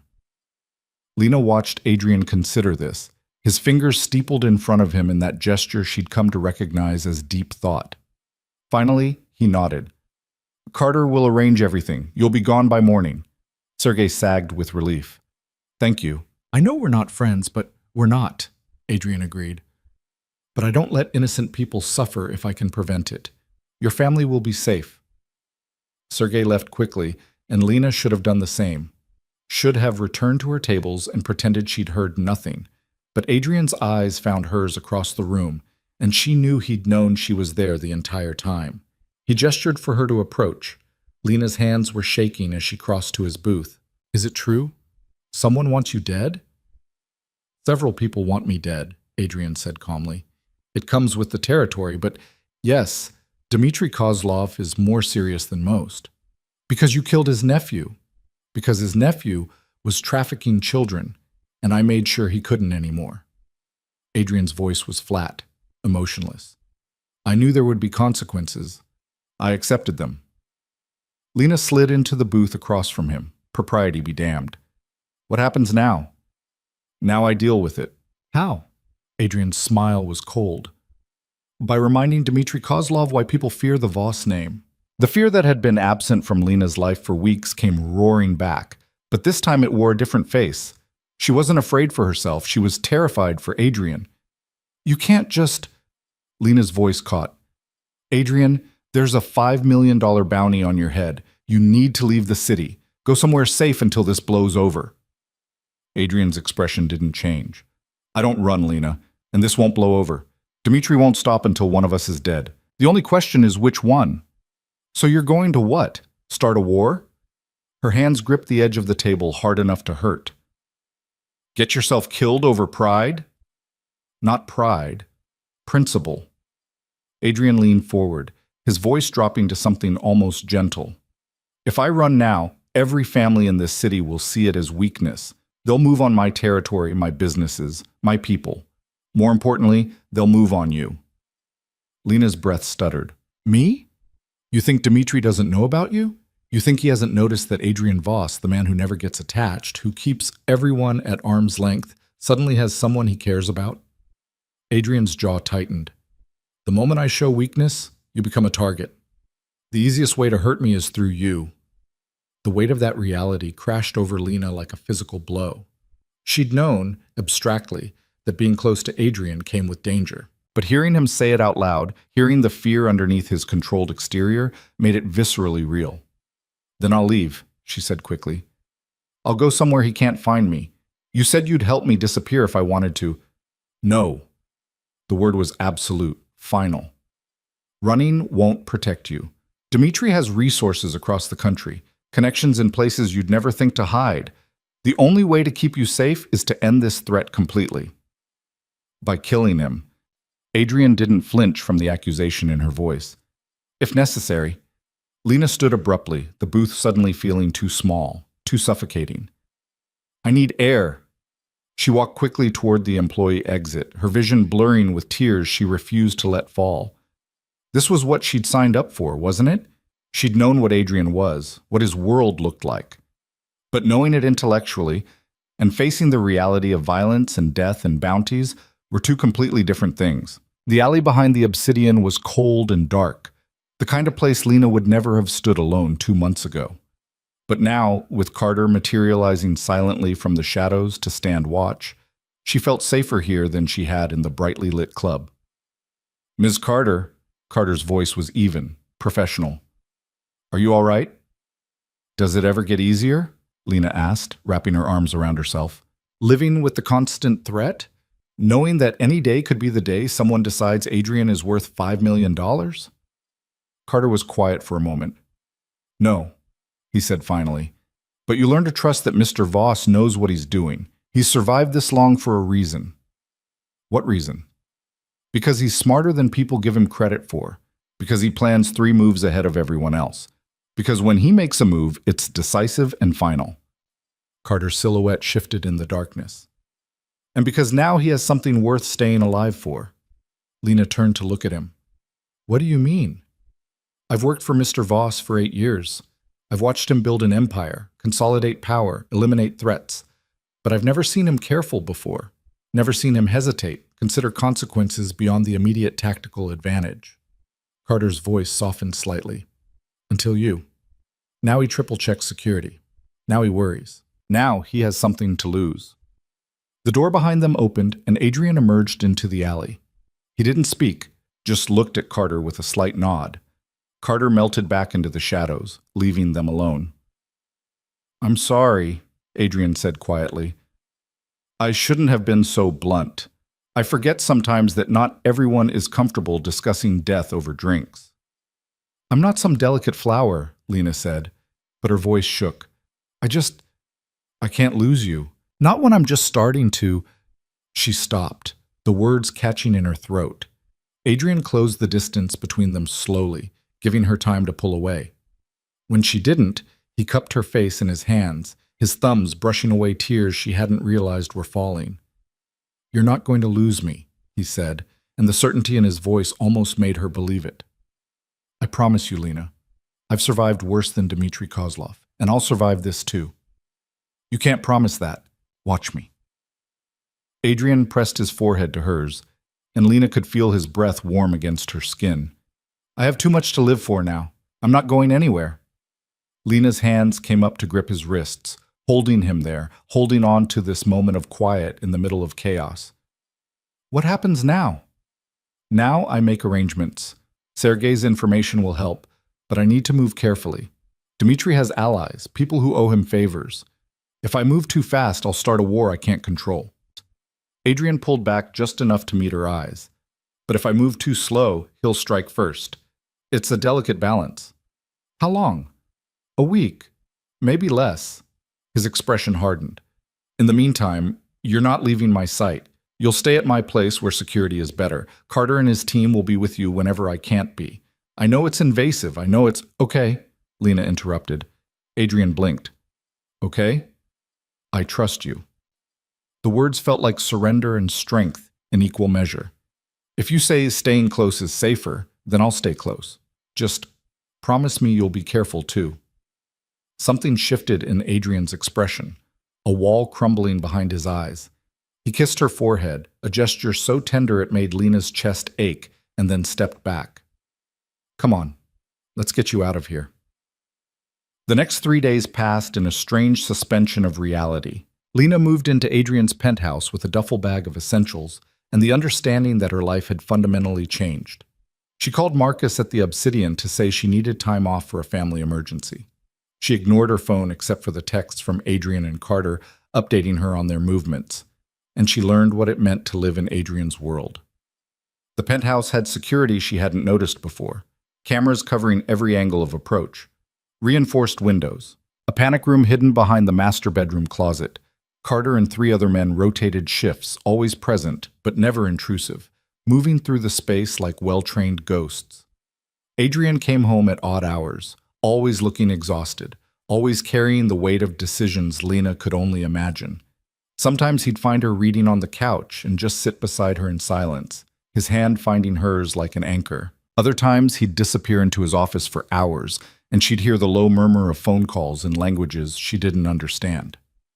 On the 3rd night, Lena woke at 2 a.m. to find the bed beside her empty. She pulled on one of Adrian's shirts and padded out into the living room, where she found him standing by the windows, staring out at the city with a glass of whiskey in his hand. "Can't sleep?" she asked softly. Adrian didn't turn. "I'm meeting with Dimitri's representative tomorrow. Neutral ground, public place. He wants to negotiate." Lena's stomach dropped. "Is that good?" "It's a trap." Adrian's voice was flat. "Dimitri doesn't negotiate. He's going to try to kill me in broad daylight and make it look like an accident or self-defense. He'll have witnesses planted, maybe a cop or 2 on his payroll. It's a smart move, actually. Public enough that I can't refuse without looking weak, controlled enough that he thinks he can manipulate the outcome." "Then don't go," Lena said, crossing to stand beside him. "If you know it's a trap, I have to go. If I refuse, he'll interpret it as fear and move against me immediately. At least this way I control some of the variables." Adrian took a sip of his whiskey. "I'm bringing Carter and a full security team. We'll be armed, and I'll have my own witnesses to counter whatever story Dimitri tries to sell." "But you'll still be walking into a situation where someone wants to kill you." "Yes." Adrian finally looked at her, and the exhaustion in his eyes was profound. "I'm sorry. I know this isn't what you signed up for when you agreed to have dinner with me." Lena took the whiskey glass from his hand and set it on the nearby table. Then she took both his hands in hers, holding tight. "I signed up for you," she said firmly. "All of you. The pancakes and the book recommendations, and yes, even the death threats and the security teams and the impossible choices. I'm not running, Adrian. I'm here." Adrian's fingers tightened around hers. "I need you to promise me something." "What?" "If this goes wrong tomorrow, if Dimitri succeeds, Carter has instructions to get you out of the city immediately. New identity, new life, enough money to start over anywhere you want." His voice cracked slightly. "Promise me you'll let him protect you. Promise me you won't do something stupid like try to avenge me." "Adrian, promise me, Lena." His eyes were fierce, desperate. "I need to know you'll be safe even if I'm not here to make sure of it." Lena wanted to argue, wanted to say that nothing was going to happen, that he was going to come home safe, and this would all be a bad memory. But she understood what he was asking. He needed this promise to walk into Dimitri's trap with a clear head. "I promise," she whispered, "but you have to promise me something too." "Anything." "Come back to me. Whatever it takes. Whoever you have to become. Come back." Adrian pulled her into his arms, holding her so tightly she could barely breathe. His face buried in her hair, his body trembling with tension he'd been holding back. For a long moment they just stood there, 2 people clinging to each other in the dark, knowing that tomorrow might shatter everything. When Adrian finally pulled back, his expression was different, determined, resolved. "Come on," he said, taking her hand. "If tomorrow might be our last night, I don't want to spend it worrying."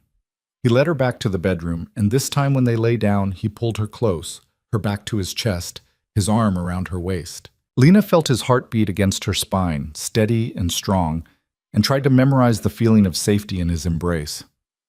"Tell me something," Adrian murmured into her hair. "Something I don't know about you." Lena thought for a moment. "When I was little, I wanted to be a marine biologist." I was obsessed with sharks. Had posters all over my room, checked out every book the library had on them. Sharks? She could hear the smile in his voice. They're misunderstood, Lena said. Everyone thinks they're these mindless killing machines, but they're actually really intelligent. They only attack when they're confused or threatened. Mostly, they just want to be left alone. Sounds familiar? Adrian said quietly. Lena turned in his arms to face him. You're not a shark, Adrian. No? His hand came up to brush hair from her face. I think I might be. Dangerous when threatened, misunderstood, just wanting to be left alone with the things I care about. The things you care about, Lena repeated. Am I one of those things? Adrian's eyes searched hers in the darkness. You're the only thing that matters, he said simply. Everything else, the business, the reputation, the empire, it's all just noise. But you're the signal that cuts through everything else. Lena kissed him then, unable to hold back any longer. It was soft and desperate and tasted like fear and hope in equal measure. Adrian responded immediately, his hand tangling in her hair, his body pressing close to hers. They made love slowly, carefully, like they were memorizing each other. Adrian's hands traced every curve of her body with reverent attention. Lena learned the scars on his skin, the old injuries he'd never explained, the map of violence written across his flesh. When they finally came together, it felt like sealing a promise that neither of them wanted to voice. Afterward, lying tangled in sheets with Adrian's arm around her, Lena felt tears sliding down her cheeks. Not from sadness, but from the overwhelming fear of losing this, losing him, losing the future they were just starting to build. Hey, Adrian whispered, wiping away her tears. What happened to come back to me?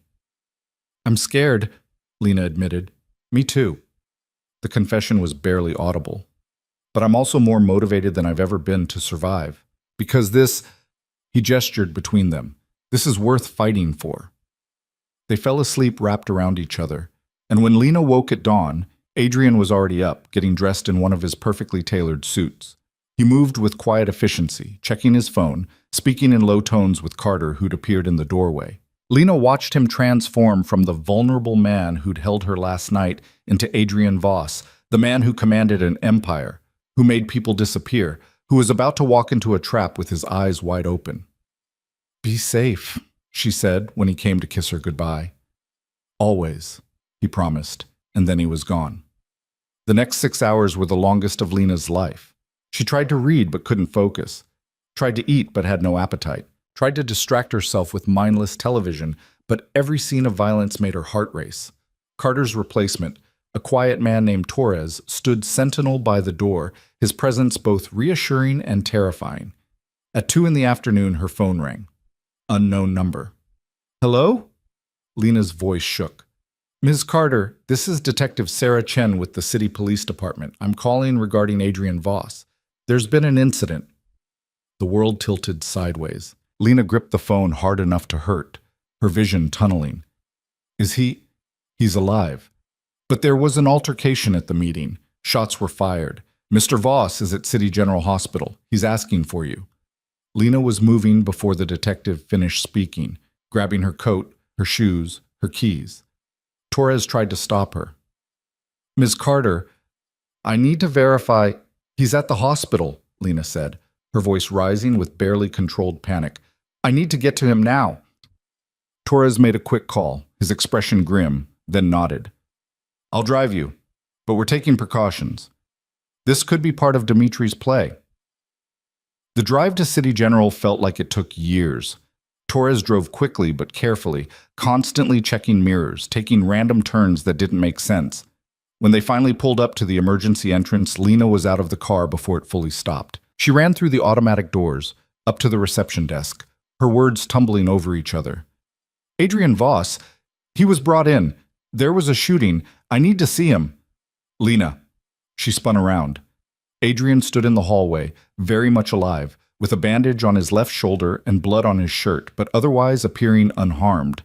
Relief hit her so hard her knees almost buckled. She crossed the distance between them in 3 steps and threw her arms around him, careful of his injured shoulder, her face pressed against his chest. You're alive. You're okay. They said shots were fired, and I thought, I'm fine. Adrian's good arm came around her, holding her tight. Dimitri's men opened fire in a crowded restaurant, killed 3 bystanders, wounded 5 others. But they didn't count on me wearing a vest or having backup positioned on every exit. Lena pulled back to look at him. What happened? Dimitri's representative tried to shoot me point blank. The bullet hit my shoulder instead of my chest because Carter tackled him mid-shot. Then his backup tried to kill everyone in the room to eliminate witnesses. My team took them down. Adrian's expression was grim. It's over, Lena. Dimitri showed his hand in the worst possible way. He killed innocent people in broad daylight. Every family in the city will turn on him now. He's finished. But he's still out there, Lena said. He'll try again. No, he won't. Adrian's voice was cold, final.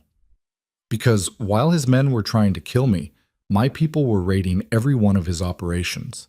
His warehouses are empty. His accounts are frozen. His allies have been shown evidence of what he did today, security footage of his men gunning down civilians. By sunset, Dmitry Kozlov will be dead or in custody, and either way, he's no longer a threat. Lena stared at him, understanding dawning. You planned this. You knew he'd try to kill you publicly, so you used it against him. I gave him the rope, Adrian confirmed. He hanged himself with it. You could have died, but I didn't. Adrian cupped her face in his hands, his thumbs brushing over her cheekbones. I told you I'd come back to you. I keep my promises. A commotion near the emergency entrance made them both turn. Police officers were rushing in, their weapons drawn, shouting orders. For a moment, Lena thought they were coming for Adrian, but they ran past him, deeper into the hospital, and Torres appeared at Adrian's elbow. They found Dmitri, Torres said quietly. Tried to flee the country. Feds picked him up at a private airfield. He'll face federal charges for the restaurant shooting plus everything else we've been building. He'll never see daylight again. Adrian's shoulders dropped fractionally, tension bleeding out of his posture. It's done then. It's done, Torres confirmed. Detective Chen approached them then, a woman in her 40s with sharp eyes and a no-nonsense expression. Mr. Voss, I need your statement about what happened at the restaurant. Of course, Detective. I'm happy to cooperate. Adrian's tone was perfectly respectful, perfectly innocent. I was meeting with Mr. Kozlov's representative to discuss a potential business partnership. Without warning, his men opened fire. My security team responded to protect me and the other patrons. It was a tragedy. Chen's expression suggested she didn't believe a word of it, but she nodded. We'll need you to come to the station once the doctor clears you. Absolutely, Adrian gestured to his shoulder. As soon as they finish patching me up. Chen left with a final measuring look at both of them, and Adrian turned back to Lena. This is going to be a long day. Press conferences, police statements, damage control. You should go back to the penthouse where it's safe. No. Lena took his hand. I'm staying with you. Whatever comes next, we face it together. That was the deal, remember? Adrian's smile was tired but genuine. That was the deal. They spent the next 8 hours navigating the aftermath. Adrian gave his statement to the police, his lawyers hovering nearby to ensure everything was airtight. Lena sat in the waiting room, watching news coverage of the restaurant shooting on muted televisions. The headlines called it a gang war gone wrong, a shootout between rival criminal organizations. Adrian was mentioned as an innocent businessman caught in the crossfire, a victim rather than a participant. By the time they finally made it back to the penthouse, it was well past midnight. Adrian moved slowly, his shoulder clearly causing him pain despite the medication. Lena helped him out of his blood-stained shirt, helped him into the shower, helped him into bed. You don't have to take care of me, Adrian said, but his eyes were already closing. I know. Lena climbed into bed beside him, curling carefully against his uninjured side. But I want to. Adrian's arm came around her, holding her close. I love you, he murmured, the words barely audible. I should have said it before I left this morning, but I was afraid it would sound like goodbye. I love you, Lena Carter. You make me want to be better than I am. Lena's throat tightened with emotion.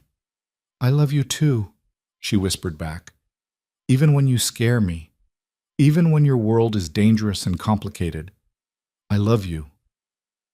They fell asleep like that, wrapped around each other. Two people who'd found something worth fighting for in the middle of chaos and violence and impossible odds. When Lena woke the next morning, Adrian was already awake, watching her with an intensity that made her breath catch. "What?" she asked, suddenly self-conscious. "Nothing. I'm just—" Adrian smiled, and it reached his eyes in a way that made him look younger, lighter. "I'm just glad I woke up next to you. For a while there, I wasn't sure I would." Lena pressed her palm to his chest, feeling the steady beat of his heart. "You're stuck with me now. I hope you realize that." "I'm counting on it." Adrian covered her hand with his. "What do you want, Lena? Long term? Do you want to keep working at the Obsidian? Do you want to start that business we talked about? Do you want—" He hesitated. "Do you want a life with me, knowing what that means?" Lena thought about the question carefully. A month ago, she would have said she just wanted safety, security, freedom from fear. But now, lying in Adrian's bed, with morning light streaming through the windows and the city spread out below them, she realized she wanted more. "I want to build something," she said slowly. "Something that matters. Maybe that cafe we talked about, or an event planning business, or— I don't know yet. But something that's mine." She met his eyes. "And I want you. Not because you saved me or because you provide security, but because you see me. Because you make me want to be brave. Because when I'm with you, I feel like the best version of myself." Adrian's expression was unguarded, vulnerable in a way she'd never seen. "You already are the best version of yourself. I just gave you space to remember that." "Then help me build something in that space," Lena said. "Teach me how to navigate your world without losing myself in it. Show me how to be strong and soft at the same time. Be my partner, not my protector." "I can do that." Adrian kissed her forehead, her nose, her lips. "I want to do that." They spent the day making plans, real plans for a future that suddenly felt possible. Lena would give her notice at the Obsidian. She'd saved enough money now to take time off, and Adrian had connections that would help her start her business. Adrian would continue running his empire, but with new rules, new boundaries. No more taking unnecessary risks. No more sacrificing everything for principle. He had something to live for now, someone to come home to. It wasn't perfect, it wasn't safe, but it was theirs, and that was enough. 3 months after Dmitry Kozlov's arrest, Lena stood in front of a blank storefront on the corner of 5th and Madison, keys in hand, and tried to believe this was really happening. The space was perfect. Large windows letting in natural light, exposed brick walls, high ceilings that made the room feel expansive despite its modest size. It was everything she'd imagined when she'd started dreaming about owning her own business. "Second thoughts?" Adrian asked from behind her. His shoulder had healed completely, leaving only a thin scar he wore like a badge of survival. "Terror thoughts," Lena corrected, but she was smiling. "What if I fail? What if nobody comes? What if I'm not ready for this?" "Then you'll figure it out. That's what you do." Adrian's hand found the small of her back, a gesture that had become second nature between them. "You've already overcome harder things than running a cafe." Lena unlocked the door and stepped inside, breathing in the smell of fresh paint and possibility. The past 3 months had been a whirlwind of planning and paperwork and learning the impossible dance of small business ownership. Adrian had connected her with contractors, suppliers, business advisors, but he'd been careful to let her make every decision to ensure this remained hers. The cafe would open in 2 weeks. Carter's Corner, she'd named it, partly as a tribute to the man who'd protected her during her darkest days, partly because she liked the way it sounded. Cozy, welcoming, safe. "I keep waiting for the other shoe to drop," Lena admitted, running her hand along the counter that would soon hold pastries and coffee equipment. "Everything is going too well. The permits came through, the contractors finished on time, the bank approved my loan. It feels like maybe you deserve good things," Adrian suggested. "Like maybe the universe isn't actually conspiring against you?" "Something like that." Lena turned to face him. "I spent so long just surviving that I don't know how to do this. How to thrive, how to be happy without waiting for it to be taken away." Adrian crossed the space between them, his hands coming to rest on her waist. "You learn, one day at a time, one moment of happiness at a time, until eventually you trust that it's real." "Is that what you're doing?" Lena asked. Learning to trust this is real? Every day. Adrian's smile was soft, vulnerable in a way he only ever showed her. Every morning I wake up next to you and think, surely this is the day she realizes she could do better. Surely this is the day she remembers I'm not a good man. And then you roll over and smile at me, and I get another day to prove I'm worth keeping. Lena kissed him, pouring 3 months of love and trust and hard-won happiness into the gesture. When they pulled apart, Adrian was looking at her with an expression that made her heart race. "There's something I need to tell you," he said, "and I need you to hear me out before you react." Lena's stomach tightened.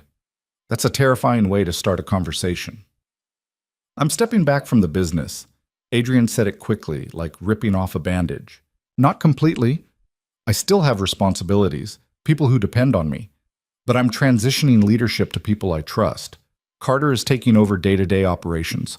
Marcus from the Obsidian is handling the legitimate businesses. I'm keeping oversight, but I'm removing myself from the—" He paused, choosing his words carefully. "From the parts that require violence." Lena stared at him. "Why?" "Because I want a life with you that isn't defined by looking over my shoulder. Because I want to be able to sleep through the night without worrying about who's coming for me. Because—" Adrian's voice dropped to something raw, honest. "Because I'm tired, Lena. I've been running this empire since I was 22, and I've spent 15 years making impossible choices and living with the consequences. I want something different now." "What do you want?" Lena asked softly. "I want to wake up next to you without wondering if it's the last time. I want to help you build this cafe and watch you succeed. I want to have dinner with you without Carter standing guard. I want—" He stopped, seeming to struggle with the enormity of what he was saying. "I want normal. Or as close to normal as someone like me can get." Lena's eyes burned with tears she refused to let fall.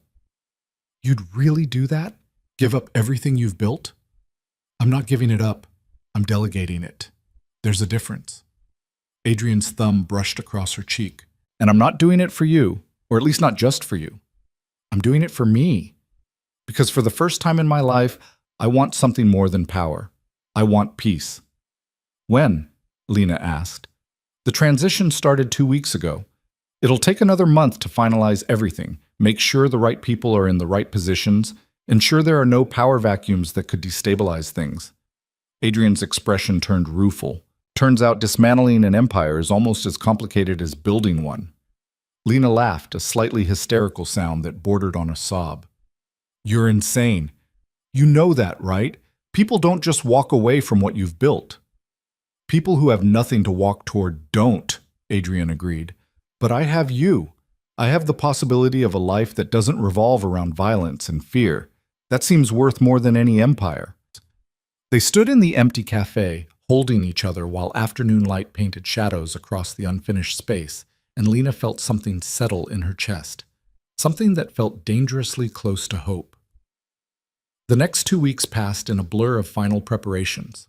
Lena hired staff, a barista named Jamie who made art in foam, a baker named Rosa whose pastries could make people weep with joy, 2 servers who understood that good customer service meant making people feel seen. She designed a menu that balanced comfort and innovation. She arranged furniture until every angle felt right. And through it all, Adrian was there. Not hovering, not controlling, but present. He helped hang artwork. He taste-tested every item on the menu and gave honest feedback. He sat in different chairs to determine which were most comfortable. He became a partner in the truest sense of the word. The night before the grand opening, Lena couldn't sleep. She lay in Adrian's bed, their bed now, she'd officially moved in 2 weeks ago, and stared at the ceiling, her mind racing through everything that could go wrong. "Talk to me," Adrian murmured beside her. "I can hear you thinking from here." "What if I mess this up?" Lena whispered. "What if the coffee is bad, or the service is slow, or people come once and never return? Then you'll adjust and improve and try again." Adrian rolled onto his side to face her. "Lena, you've survived things that would have broken most people. You've rebuilt yourself from nothing. A cafe opening is nothing compared to what you've already overcome. But what if—" "Stop." Adrian's finger pressed gently against her lips. "No more what ifs. Tomorrow, You're going to open the doors to something you built with your own hands and your own vision. People will come. Some will love it, some won't. That's business. But none of it changes the fact that you did this. You took a dream and made it real. Lena turned into his embrace, pressing her face against his chest. When did you become so wise? I've always been wise. You're just now noticing. She could hear the smile in his voice. Sleep, love. Tomorrow is going to be a good day. And it was. Carter's Corner opened at 7 in the morning, and by 7:30 there was a line out the door. Some were curious neighbors. Some were former Obsidian clients who'd heard through the grapevine that this was Lena's place. Some were people who'd read the glowing preview in the local food blog. Lena moved through the space in a daze, pouring coffee, recommending pastries, chatting with customers who became friendlier with each interaction. Adrian sat in the corner booth, a deliberate echo of his position at the Obsidian, and watched her work with undisguised pride. Marcus from the club came by mid-morning with a bouquet of flowers and a card signed by the entire Obsidian staff. Melissa showed up during her lunch break and ordered everything on the menu, declaring each item better than the last. Even George the doorman from Lena's building appeared, beaming with grandfatherly approval. But it was the stranger who arrived just before closing who changed everything. She was in her 30s, professionally dressed, with tired eyes, and a nervous energy that Lena recognized from her own reflection months ago. She ordered a coffee and sat in the corner, and Lena watched her cry quietly into her cup for 10 minutes before approaching. "Are you okay?" Lena asked gently. The woman looked up, startled, then laughed bitterly. "No, but I will be.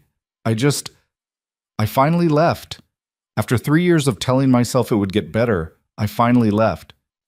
She gestured to this cafe around them. "I read about this place, about how the owner used to work at the Obsidian and started over. I thought maybe if she could do it, maybe I could too." Lena's breath caught. She glanced at Adrian, who was watching from across the room with an expression that said he understood exactly what was happening. When she looked back at the woman, she made a decision. "What's your name?" Lena asked. "Sarah." "Okay, Sarah, here's what's going to happen. You're going to finish your coffee, then you're going to give me a way to contact you. And tomorrow, you and I are going to have a conversation about resources, shelters, lawyers, support groups, whatever you need to make sure you never have to go back." Sarah's eyes widened. "You'd do that? For a stranger?" "Someone did it for me," Lena said simply. "Now I'm paying it forward." After Sarah left with Lena's number programmed into her phone and a promise to call tomorrow, Lena locked the door and flipped the sign to closed. The day had been exhausting and exhilarating in equal measure. Her feet hurt, her voice was hoarse from talking, and she'd never been happier. Adrian appeared at her elbow with a glass of wine. "Congratulations, you survived your first day." "More than survived." Lena took the wine and sank into a chair. "We made $3,000 today." $3,000? That's more than I used to make in 2 weeks at the Obsidian. And you helped someone who needed it. Adrian sat beside her. "That woman, Sarah. You gave her hope. Because you gave it to me first." Lena reached for his hand. "I was thinking, what if we did more of that? What if Carter's Corner became more than just a cafe?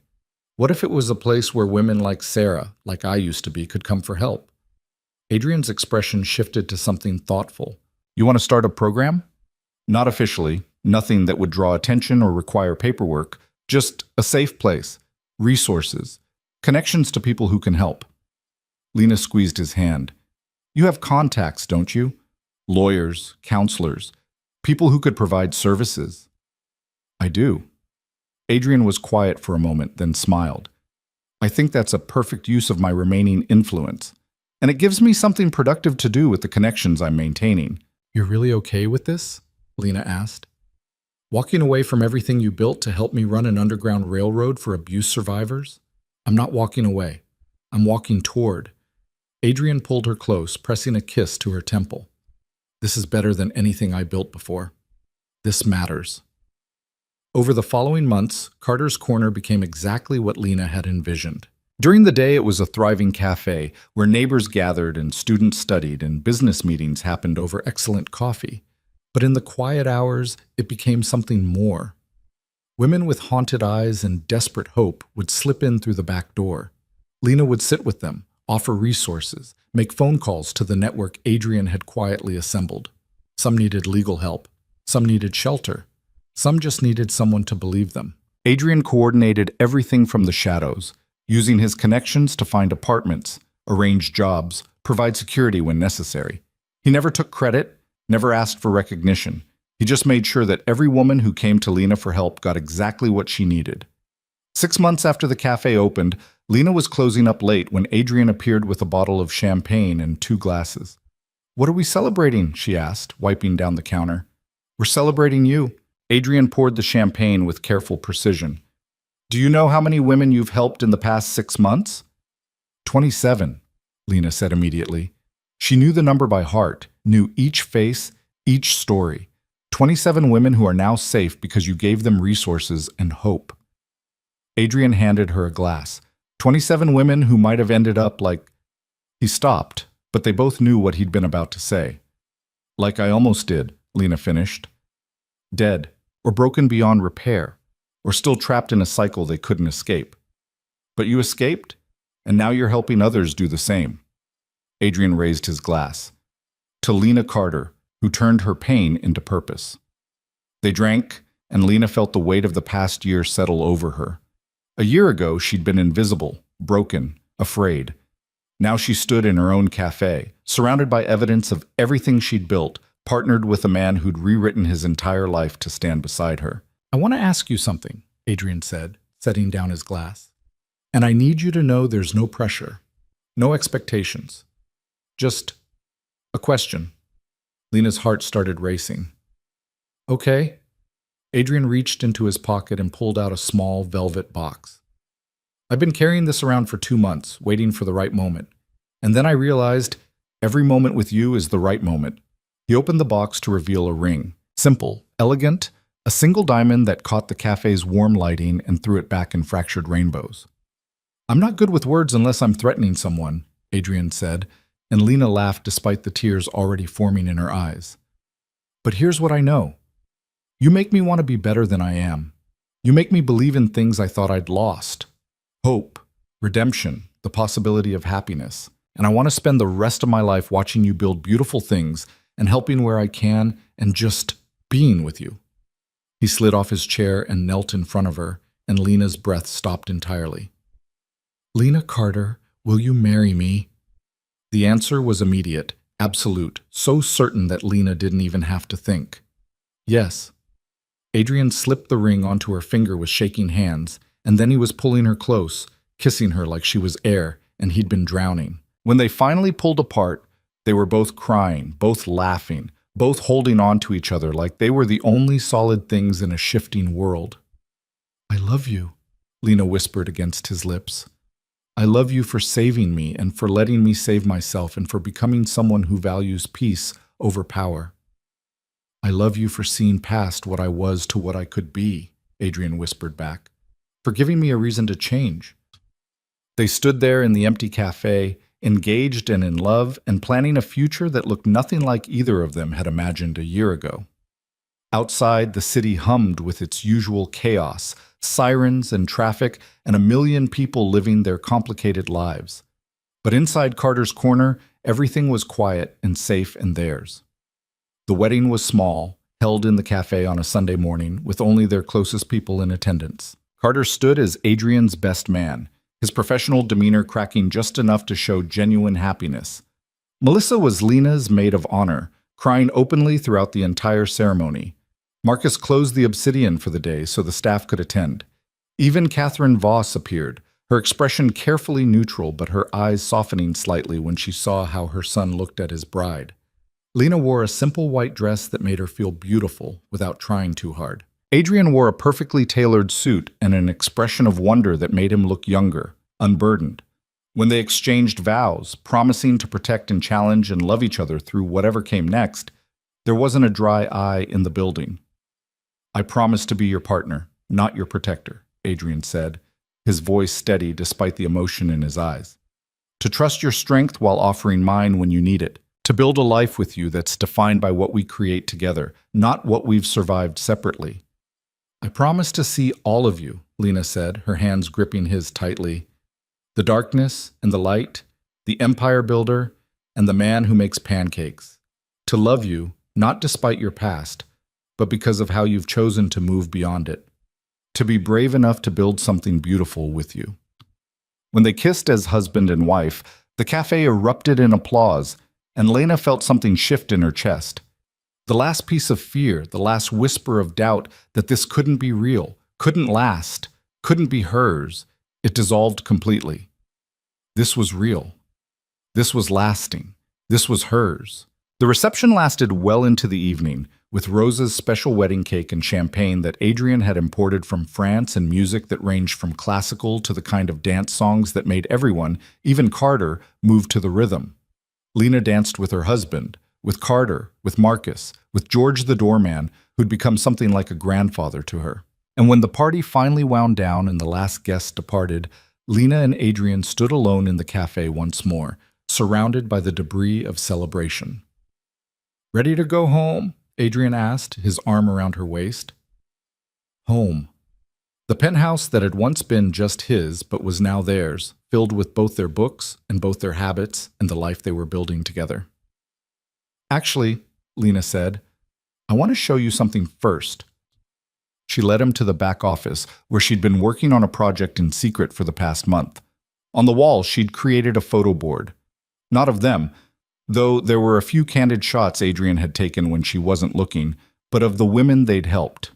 27 faces, most smiling now, some still uncertain but no longer afraid. Underneath each photo was a small note. Sarah opened her own bakery. Michelle went back to school. Jennifer reconciled with her daughter. Patricia started a support group. "This is what we did," Lena said softly. "This is what you gave me the resources to do. 27 women who are living instead of just surviving." Adrian stared at the board in silence, and when he finally spoke, his voice was rough with emotion. "My father used to say that power was about making people fear you, making sure everyone knew what happened when they crossed you." He turned to face Lena, his hands framing her face with infinite gentleness. "But this is real power, changing lives, giving people hope, building something that matters beyond fear and violence and control." His thumb brushed across her cheekbone. "You taught me that, Lena. You showed me what it looks like to use influence for something good." "We did this together," Lena corrected. "I had the vision, but you had the resources and connections to make it real. We're a team." "Best team I've ever been part of," Adrian agreed. They left the cafe hand in hand, walking out into a city that no longer felt dangerous or overwhelming, but full of possibility. Carter pulled up in the car, but for once Adrian waved him off. "We'll walk," he said. "It's a nice night." So they walked through the city streets, Mr. and Mrs. Voss, former waitress and former crime boss, two people who'd found each other in the darkest moment and chose to build something light. They passed the Obsidian, where a new generation of servers were learning to be invisible. They passed Lena's old apartment building, where George was just starting his night shift. They passed the hospital where Adrian had been treated after Dimitri's attack. Every landmark was a reminder of how far they'd come, how much had changed. When they finally reached the penthouse, Adrian swept Lena into his arms and carried her across the threshold in a gesture so classically romantic it made her laugh. "You're ridiculous," she said, but she was smiling. "I'm traditional," Adrian corrected, setting her down gently. "There's a difference." They made love slowly, carefully, like they were memorizing each other all over again. And afterward, lying tangled in sheets with the city lights painting shadows across the ceiling, Lena felt the last piece of her old life fall away. She was no longer the invisible waitress hiding bruises and flinching at raised voices. She was no longer the broken woman who'd accepted help because she had no other choice. She was Lena Voss, business owner, advocate, wife to a man who'd remade himself to be worthy of her. "What are you thinking?" Adrian asked, his fingers tracing lazy patterns on her shoulder. "I'm thinking about how I used to dream about being invisible," Lena said. "How I thought if I could just disappear, if I could just be small enough and quiet enough, maybe I'd be safe. And now? Now I know that safety doesn't come from being invisible. It comes from being seen by the right people." She turned to face him. "You saw me, Adrian. When I was at my lowest, when I was trying so hard not to exist, you saw me, and you refused to look away." "Best decision I ever made," Adrian said simply. "Second best," Lena corrected. The best decision was choosing to change, choosing to walk away from violence and fear and build something better. Adrian pulled her close, pressing a kiss to her forehead. We built it together. Everything good in my life now. It's because you showed me there was another way. They fell asleep wrapped around each other, two people who'd found salvation in the most unexpected place and had the courage to hold on to it. 3 years later, Lena stood in front of a room full of women, many of whom wore the same haunted expression she'd once seen in her own mirror. The weekly support group she'd started had grown beyond her wildest expectations. What had begun as informal conversations in the cafe's back room had evolved into a structured program with counselors, legal advocates, and resources for everything from housing to job training. I know it feels impossible right now, Lena said, her voice steady with the confidence of someone who'd walked this path and survived. I know you're scared. I know you feel trapped. I know you think there's no way out. She gestured to the room around them, the cafe she'd built, the life she'd created, the evidence of everything she'd become. But I'm standing here as proof that there is a way out, that you can survive, that you can build something beautiful from the ashes of what almost destroyed you. She looked at each woman in turn, making sure they heard her, really heard her. You are not alone. You are not invisible. You are seen, and you matter, and there are people here who will help you find your way to safety. After the meeting, as women filed out with phone numbers and resources and the fragile beginning of hope, Adrian appeared with 2 cups of coffee. Good session? He asked, handing her one. Really good. We have 3 new women starting the job training program next week. Lena took a sip, sighing contentedly. And Sarah, remember Sarah, the first woman I helped? She's opening a second location of her bakery. She wants to hire exclusively from our program. That's incredible. Adrian's pride was evident in every line of his face. You're changing the world, one woman at a time. We're changing the world, Lena corrected. I couldn't do any of this without your support. Yes, you could, Adrian said firmly. You'd find a way. That's who you are. Lena set down her coffee and moved into his arms, a gesture that had become as natural as breathing over the past 3 years. Do you ever miss it? The power, the empire, the fear? Adrian was quiet for a moment, considering the question seriously. Sometimes, he admitted, there was a clarity to it. Problems had solutions, and those solutions were usually direct and final.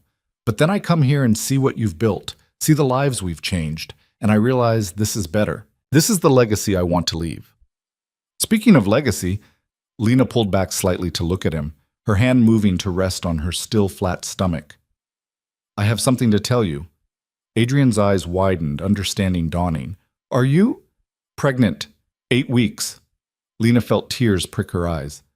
I know we talked about waiting, about making sure the business was stable first, but Adrian kissed her, cutting off her explanation with a tenderness that made her chest ache. When he pulled back, his eyes were bright with unshed tears. But nothing. This is perfect. You're perfect. We're going to have a family. His hand covered hers on her stomach. A child who'll grow up knowing they're wanted, protected, loved, who'll see their mother changing the world and their father supporting her every step of the way.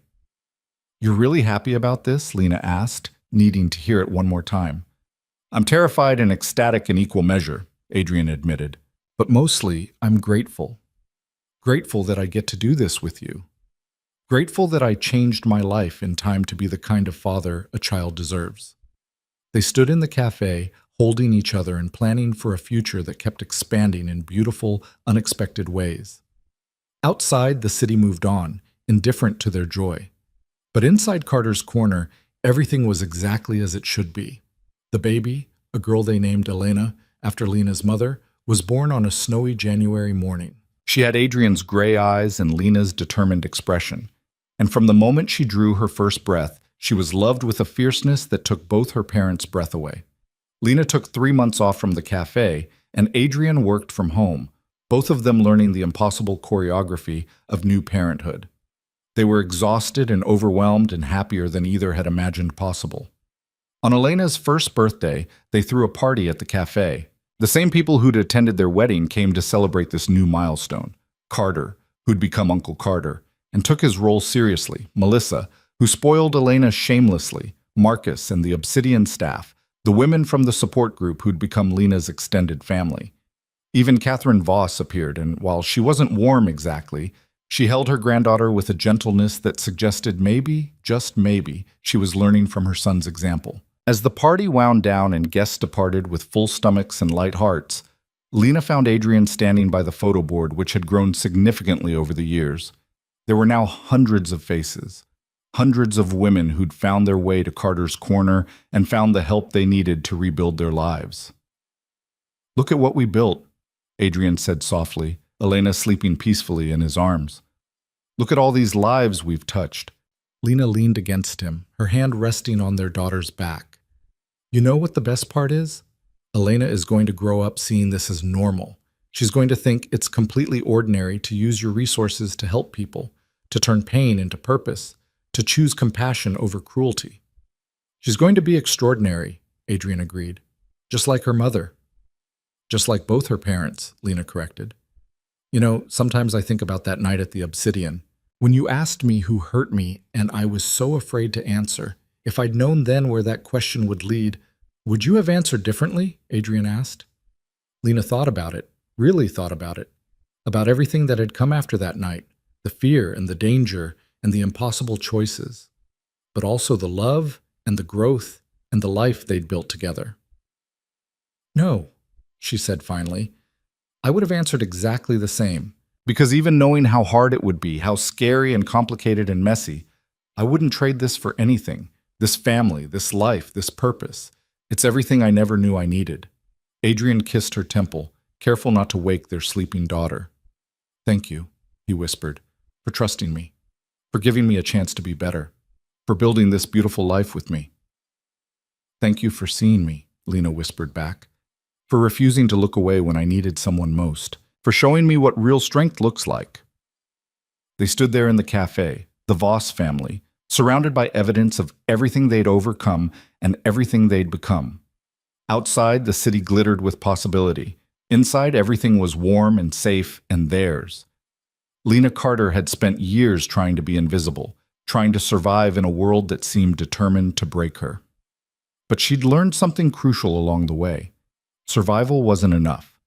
Safety wasn't enough. She deserved more than just existing. She deserved to thrive. And now, standing in her cafe with her husband and daughter, surrounded by the lives she'd helped change and the community she'd helped build, Lena understood that she'd found something even more valuable than safety or survival. She'd found purpose. She'd found love. She'd found herself.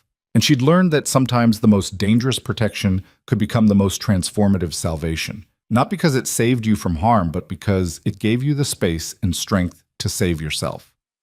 Years from now, when Elena asked about how her parents met, Lena would tell her the truth. She'd tell her about being invisible and afraid, about a man who saw past the bruises to the person underneath, about choosing courage over comfort and building something beautiful from broken pieces. She'd tell her daughter that real power wasn't about making people fear you, it was about using your influence to lift others up. That real strength wasn't about never being broken. It was about healing and helping others heal. That real love wasn't about possession or protection. It was about partnership and growth and choosing each other every single day.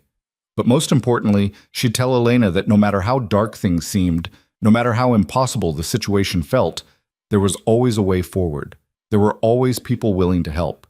There was always hope. Because Lena Carter, now Lena Voss, was living proof that transformation was possible, that redemption was real, that broken things could be made whole again. And as she stood in her cafe with her family, watching the sun set over the city that had once felt like a prison but now felt like home, Lena smiled. She was no longer invisible. She was exactly where she was meant to be, and the world would never break her again.